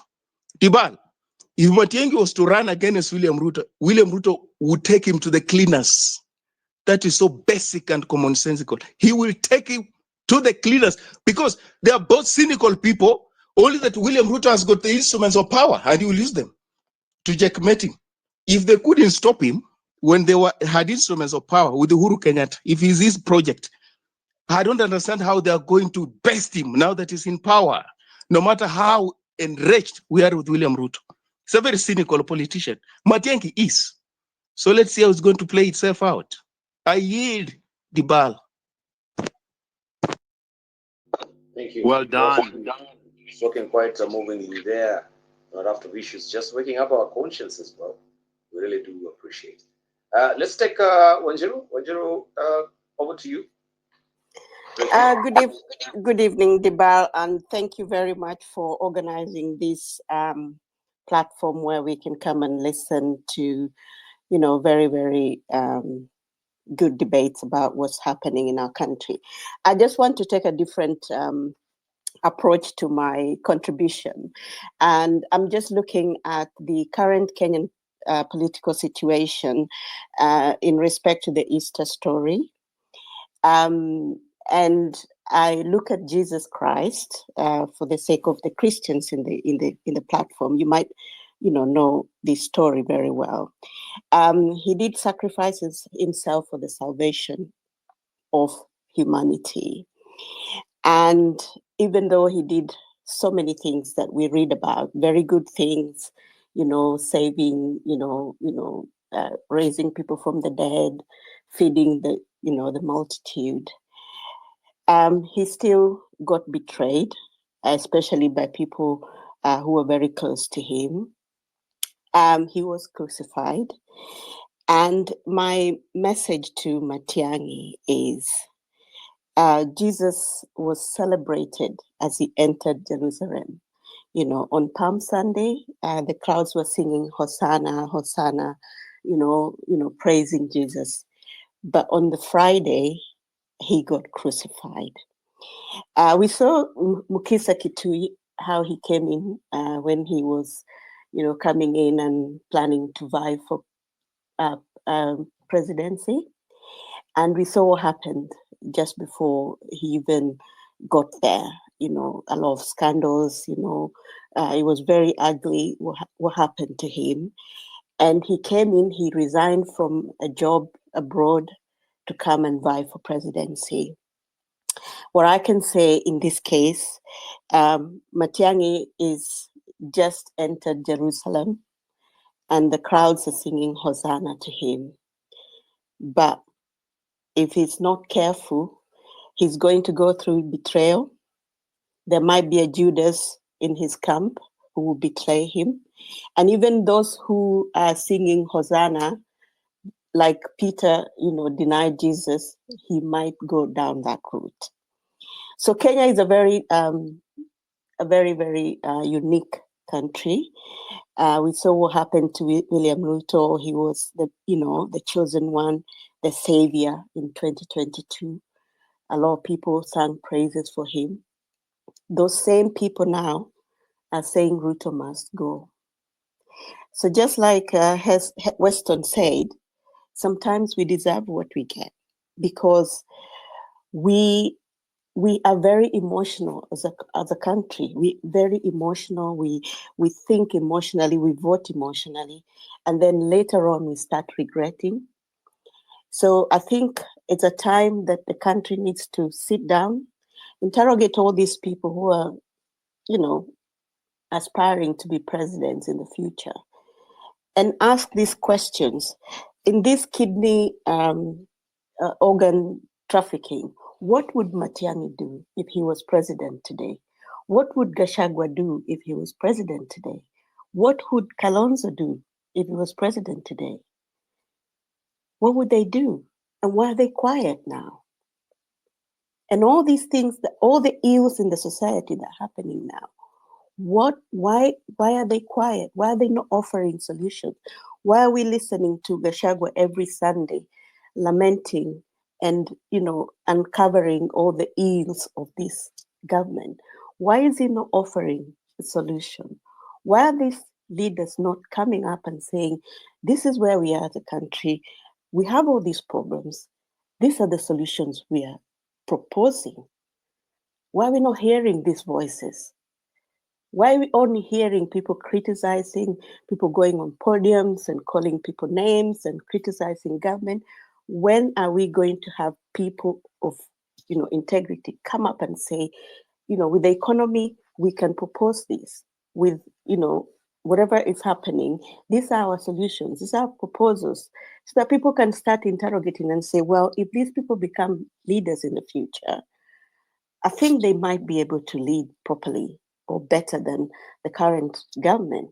But all we hear is people going, grabbing the microphone in churches and funerals and just criticizing and telling us, oh, huyu alifanya hivi, anafanya hivi, pesa inaibiwa, I don't know what. We don't need that. I think as a country moving forward, we don't need that.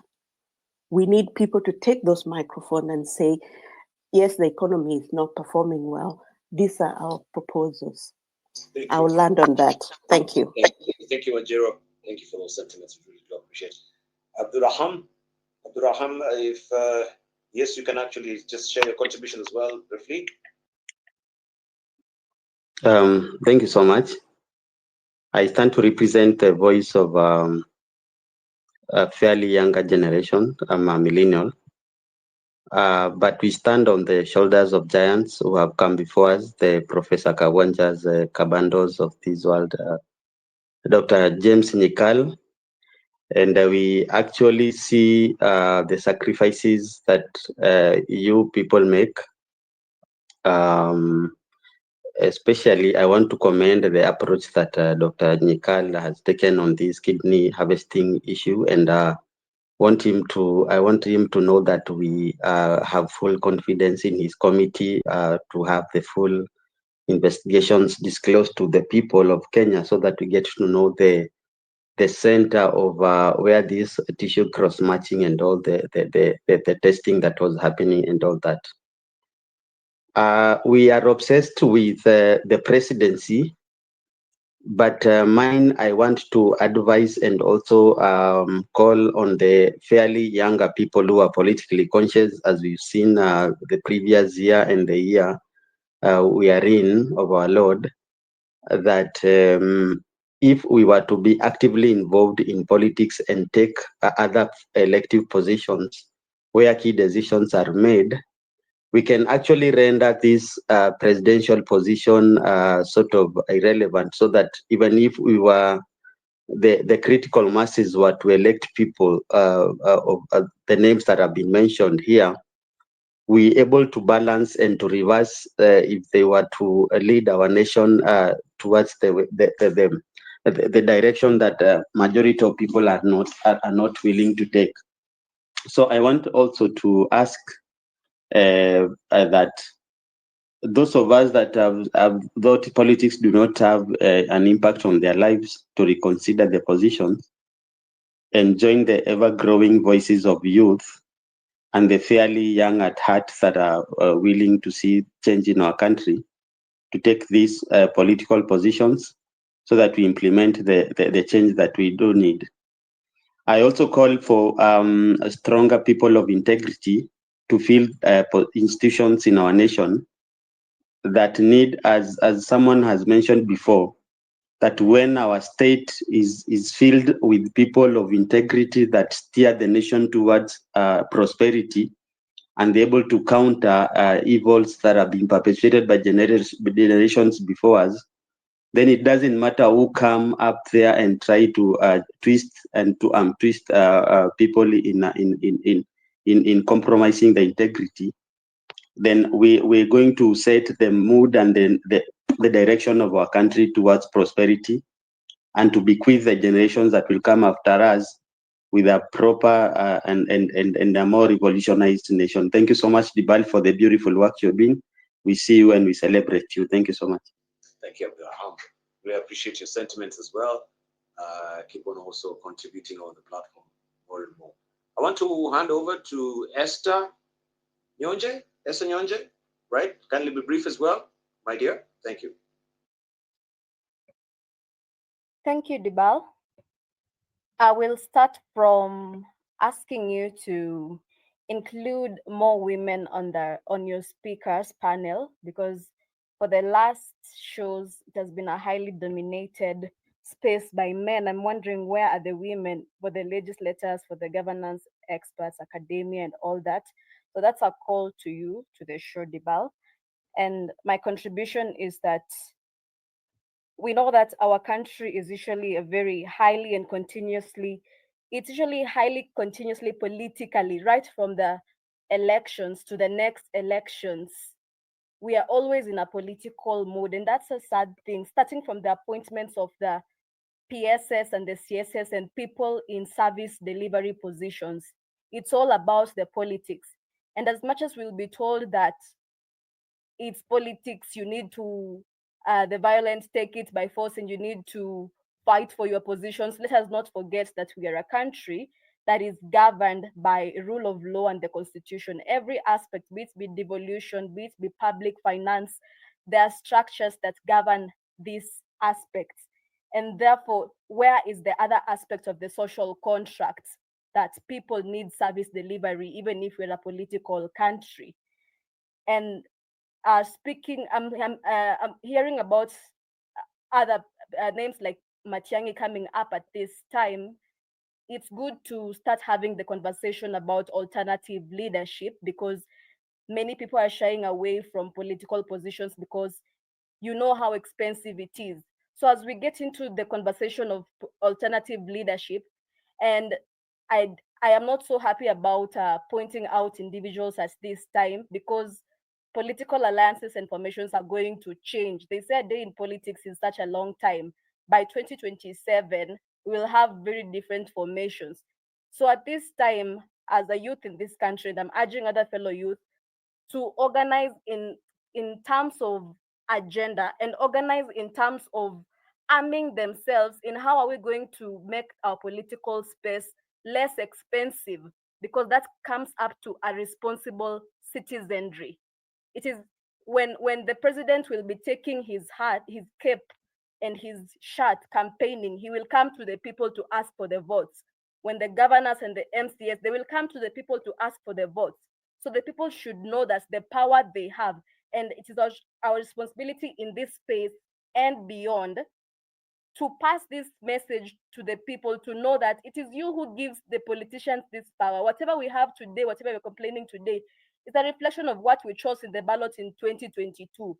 So can we have a responsible citizenry that is going to make good decisions about their leaders in 2027? Because the politicians will align themselves. Can the people also arm themselves with responsibility and coming up with, because there's a high rate of also political intolerance that is coming up.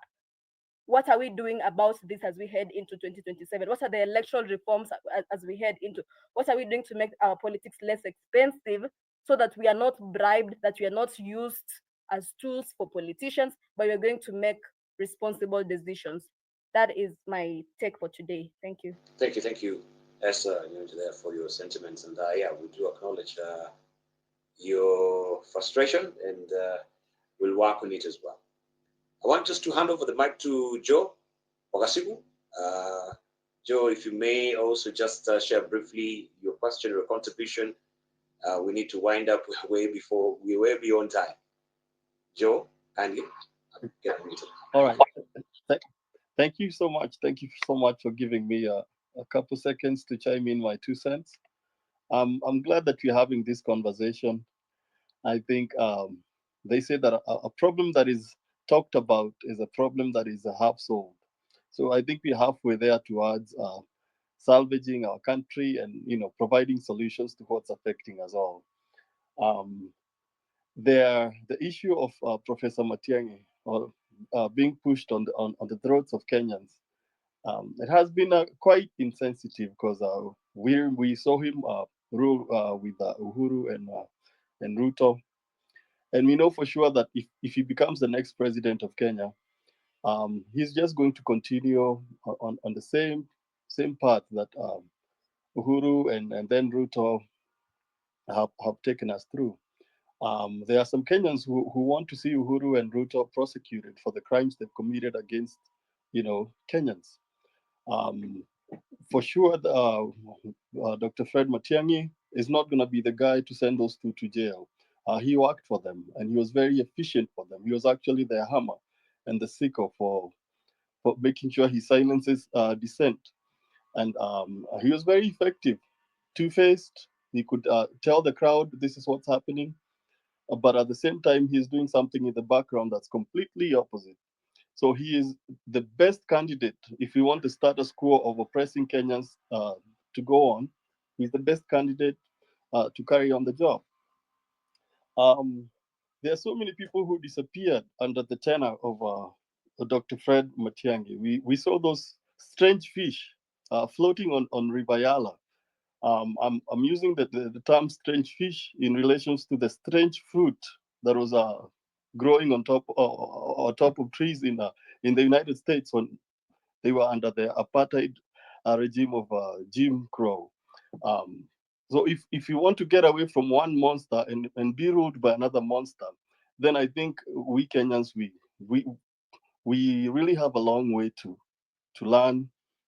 We are really sick. We have some type of Stockholm syndrome that we need deliverance from.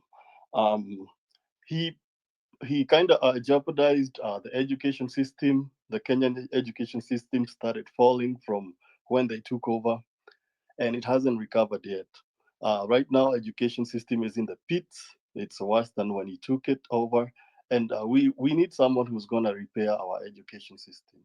One way to attack a society is to make sure that you affect their education system, their food sovereignty, and then you affect their health. He was able to chop down the education system very well, and if we give him 5 years of our time, then we are not going to have a future for Kenya. My candidate that I'll be voting for when that time comes is and I've been asking this question, is who is in a position to prosecute and jail Mr. Uhuru or Mr. Ruto or Mr. Matiang'I? If you show any promise that you can prosecute those, I want them to go through due process, and everyone who ruled under them and everyone who has committed crimes against Kenya, they need to be prosecuted, and they need to be, we need to recover whatever we can recover. The other issue is who is going to recover the monies that have been stolen from Kenya and stashed, those billions that are stashed abroad. Is your candidate, does he show any promise to recover those stolen billions and repatriate them back to Kenya? If he cannot, then that's not the candidate that we want. We want someone who stands for law and order, someone who stands for justice. Is Matiang'I able to deliver that?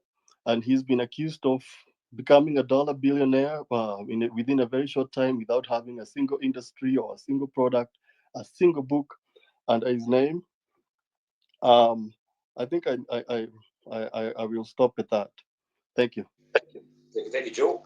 Lastly, let's hear you talk about Joe. I liked it. I can connect that with what Weston was saying regarding what's our problem. So could it be also we as Kenyans were suffering from the Stockholm syndrome, right? Thank you for highlighting that. Let's just hear from Kidi. Briefly, Kidi. I know also you got a streak of politician in you, so don't hold the time here. Briefly, sir. Thank you. Thank you, Adabal. I will cut to the chase. I have listened to this Twitter space from the beginning, and I want to congratulate you for the quality of the panelists you brought on board. Brilliant, fine, polished public intellectuals. But I think I'm a little disappointed by how they contradict themselves.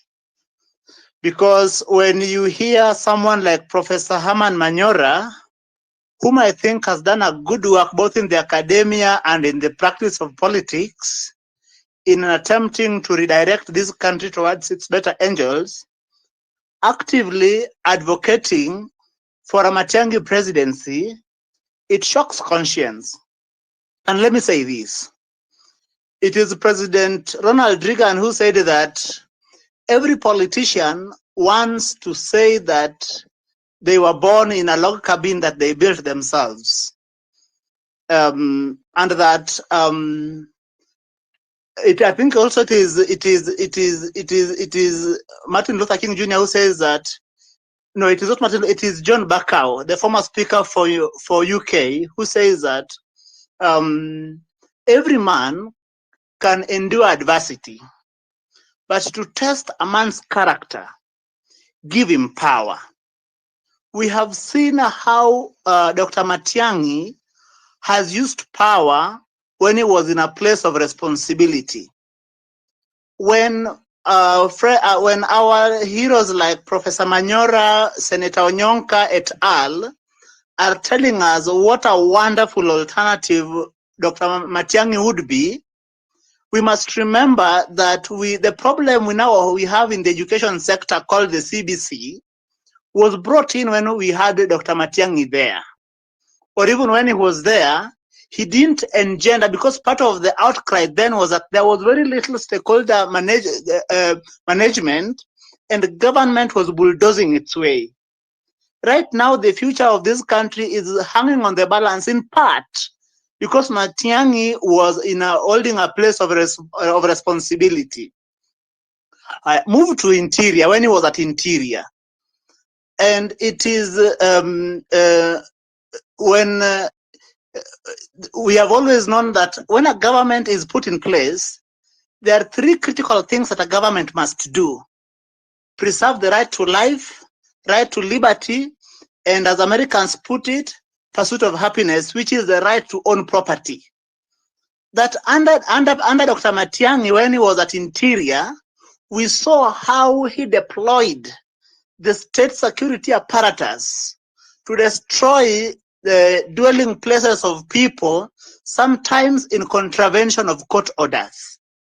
And that brings me to my third point, that these elegant panelists you brought on board are describing, diagnosing the problem of Kenya as the colonial enterprise infrastructure that has endured to date, and that none of the presidents we have had before has had the courage to dismantle it. Kibaki attempted, I think, in the first 2 years of his presidency, and then he was overrun by the ethnic cabal around him.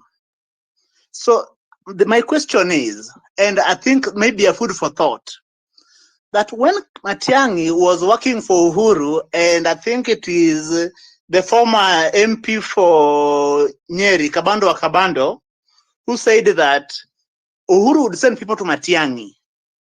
So therefore, Matiang'I, as a powerful government minister, then was acted in furtherance of that colonial edifice, which was, under that colonial edifice, was to dispossess the people, to harass the people, to extract, to accumulate primitively. So the question is, and again, I'm putting this out as a food for thought, to what extent is Matiang'I presidency going to help us dismantle this colonial edifice that has ensured that even governments that come into office very promisingly quickly turn against the people and begin to brutalize those people? You know that Kibaki presidency was very brutal, because that is when under Mishuki we gunned young people down in central Kenya mercilessly without the benefit of due process. Remember, under Uhuru and under Matiang'I, during the post-election period of 2017, they gunned people down in Kisumu, and bodies were put in the lake with body bags. And in Nairobi, it was worse. The violence by the state under Matiang'I was inconceivable. And that is how the colonial edifice worked. So the question is, to what extent is a Matiang'I presidency going to help us make a fundamental departure from that? And maybe as I conclude, in respect and of the privilege you've allowed me to speak, that what about if we look for a candidate who believes in law and order, who does not have to be no-nonsense, as Professor Manyora puts it? Because again, I agree with someone said that the no-nonsense we are talking about is someone who would come in, disregard the law, and brutalize the people. Thank you. That was my 2 cents. God bless you. Thank you very much, Kitty. I really appreciate your sentiments as well. We want to bring it to a close, and I can see lots of our panelists as well. They've stepped it off. I think we've gone way beyond time. We're just looking at time. It is 12 o'clock right now. But I want to appreciate still Haman Manyora and Professor Masharia and Dr. James Rikal, who is still here. You've had the sentiments of Adul Raham, appreciating you as well. James Chikal, we are also looking and keeping our eyes peeled on your dockets to make sure that the issue of the organ harvesting is tackled once and for all in this country. I want just to give you just a few minutes to give your closing remarks, sir, if you may. Daktari, over to you. Dr. James Chikal. For this opportunity, I think I hear from young people that really the change we need is very drastic, and it should look at issues and not personalities. I take that because I've also realized in politics, we tend to say who will lead us instead of asking the problem that needs to be solved. I think we must move from who to what is the problem to be solved. I think that's what I'll summarize. About the organ harvesting is something, as we have said, we have to look at it in great detail. I think as much as time is of essence, accuracy of the facts will be more important. Thank you. Thank you, Dr. James Chikal. Thank you also for being amazingly patient. Really do appreciate. I want to just also give this mic to Professor Macharia Munene. Thank you for hanging on about the sentiments as well. Your closing remarks, sir, if you may. Kindly unmute. Okay, thank you very much. I think a lot of things have been said. We are living in very exciting times. We need to be open-minded, irrespective of where one stands. We have 2 years to go, at least constitutionally, before we have to vote for or against particular candidates. And a lot of them are going to bring themselves up. So to prejudge and say it's so and so or not so and so may not be very wise, because then when the votes come in and they are the opposite of what you expected, then you start complaining and saying something happened or did not happen. So being open-minded, it's an exciting time, and people should ask questions. The fact that something has been said by a prominent person, it does not necessarily make it correct or so. So the good part is that in a forum like this one, the Bar and Benji, you are providing very good service to the country for people to speak their minds and point out when things are going wrong or going right, whichever way. So that's my closing remarks. Let me say something that some people will be very annoyed with, because sometimes I've had some of these things, not once but many times. The 2007 election, we have yet to understand what happened. With all the information, the little that we know is that Kibaki won that election very narrowly. But a lot of funny stories have been told about it repeatedly, so that they sound as if they are true because they are repeated. And yet, there's a lot of investigation that needs to be done. The little that was done by Kriegler came to the conclusion there was nothing bad happened at the KICC, which was the official reason. And that's my end remarks of that. Thank you, Prof. Really appreciate your sentiments and more remarks as well. I want just to find out if Haman Manyora is still on. Haman, we want to give you a spotting chance for giving your closing remarks, sir. Thank you for hanging on. I know it's Thank cold you. wherever you are. Yes. Thank you, Deva. Thank you for giving me this minute or so. I am particularly happy to listen to Weston, Shilaho, and Kidi, my good friend. I want to tell them that we had a clearly defined problem, or should I say topic, that Matiang'I had landed in town. What did we have to say about Matiang'I? Did he stand a chance? And we said the things we said about him. Just to tell Kiddy and Weston, the alternative would have been to tell the bar, look here, the bar, Matiang'I is just like Ruto, so please, let's close this debate. Let's meet here on Sunday next week, come with another topic. I want to finish by saying this, and I have mentioned it today, that within the context of what we call a democratic process, a process that then gives Kenyans an opportunity to choose a president every 5 years. The choices to the people of Kenya are defined by history, by the system, by what Kidi calls the colonial edifice. That choice is limited to Matiang'I, Ruto, Eugene, Gashagwa, Kalonzo Musyoka, Natembean. That is a choice that Kenyans are given by the system. We know all that. We are intellectually powerful enough to know that. And we know the band, Kiddy Massive, listen, and my friend Weston, that to dismantle a system is not easy. A system is dismantled through a revolution. Whether that revolution be violent or not, whether that revolution be bloody or not, but it is a revolution.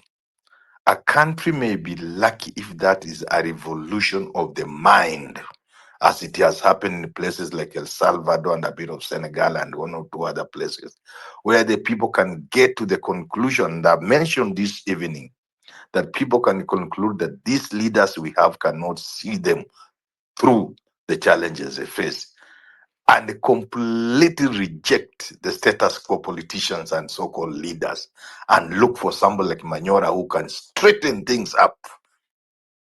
But until that time comes, and as we work towards that time, we are merely saying, of the choices available, do we have an individual who has some track record of doing things?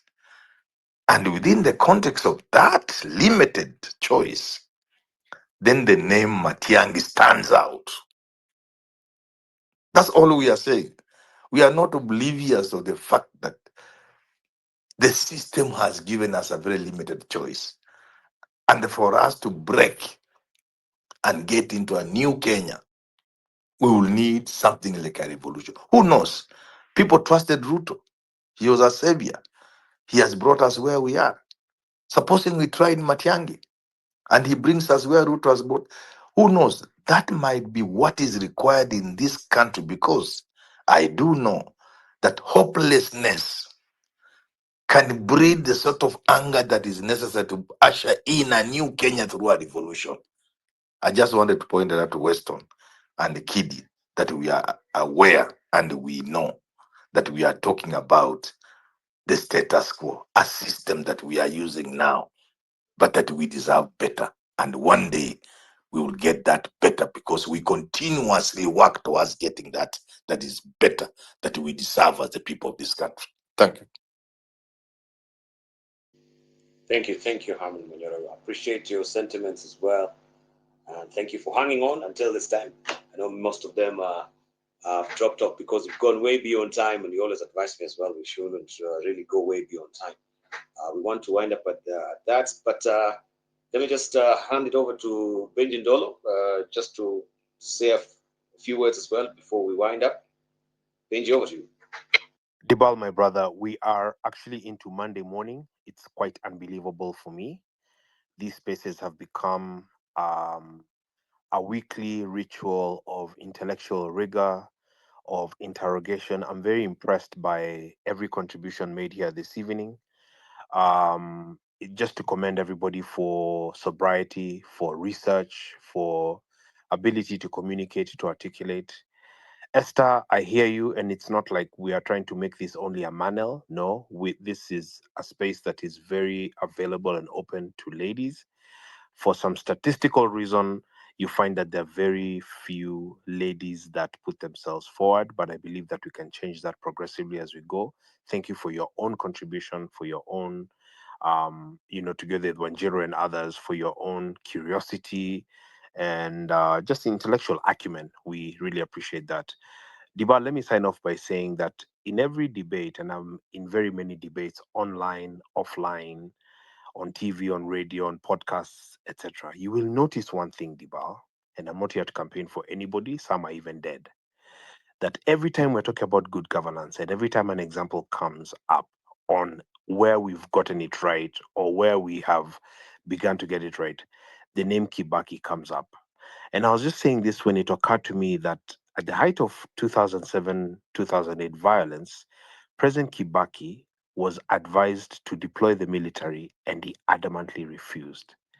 Now, why I find this so interesting, Dibali, is because Kibaki for many years was in Kanu and then he was in opposition. And it just baffles me how he rejected Kanu like in totality. Kanuism, Kanu culture, Kanu stuff, Kanu excesses. And so as we look at candidates and as we look at looking at fielding different options and evaluating different options, I think, again, as I said at the beginning of this broadcast, the issue of character, the issue of moderation, the issue of just somebody being very, very measured, etc. There's a lot to learn from Kibaki, and it's a pity that we do not have maybe the kind of Carnegie School of Endowment and School of Government where we actually interrogate leadership deeply and look at our own examples and see what we can learn from, and therefore take from those lessons and say, what should the next candidate look like? Because it would not be fair to call one leader a dictator and then usher in another dictator. So I think today's was one of the most vibrant discussions. Very long, of course. It's past midnight. A big thank you to you, Dibal, for your patience, your guidance, your leadership, your temperament. It's actually what makes these spaces to stay alive. God bless everybody. Happy Easter. Be safe. No drinking and driving. It's raining. Look out for a brother. Look out for a sister. And let's do this again next Sunday. Good night, everybody. Thank you. Thank you, Benji. Thank you so much, guys. We need to go here. And I want to thank our panelists again. I'll be released if I don't thank you, Professor Masharia, for hanging on as well. Haman Manyora, thank you for hanging on. In absentia, Honorable Richard Onyonka, the Senator of Namira. We had as well Dr. James Chikal as well, who has been here until the end. Thank you so much. I really appreciate it. I take it such an honor, Daktari. I really do appreciate, by the way. I want to thank also Professor Peter Kagwanja, who is here, Professor Karuti Kanyinga, Kabando.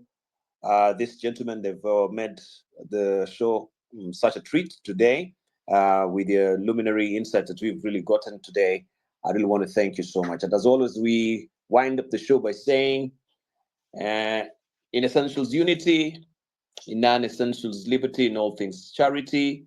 Kenya really stands at a dangerous intersection now where the value of life is being weighed against profit, power, and political convenience. And from this haunting cries of, well, Mary Hill, Mukuru's missing, of course, to the chilling silence of Shakahola's mass grave.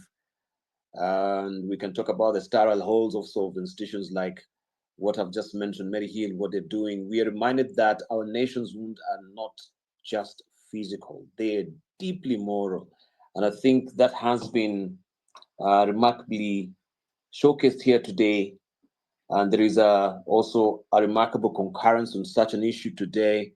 And as leaders posture and campaign, the people watch, wary, but they're not defeated, as you can hear from the sentiments here.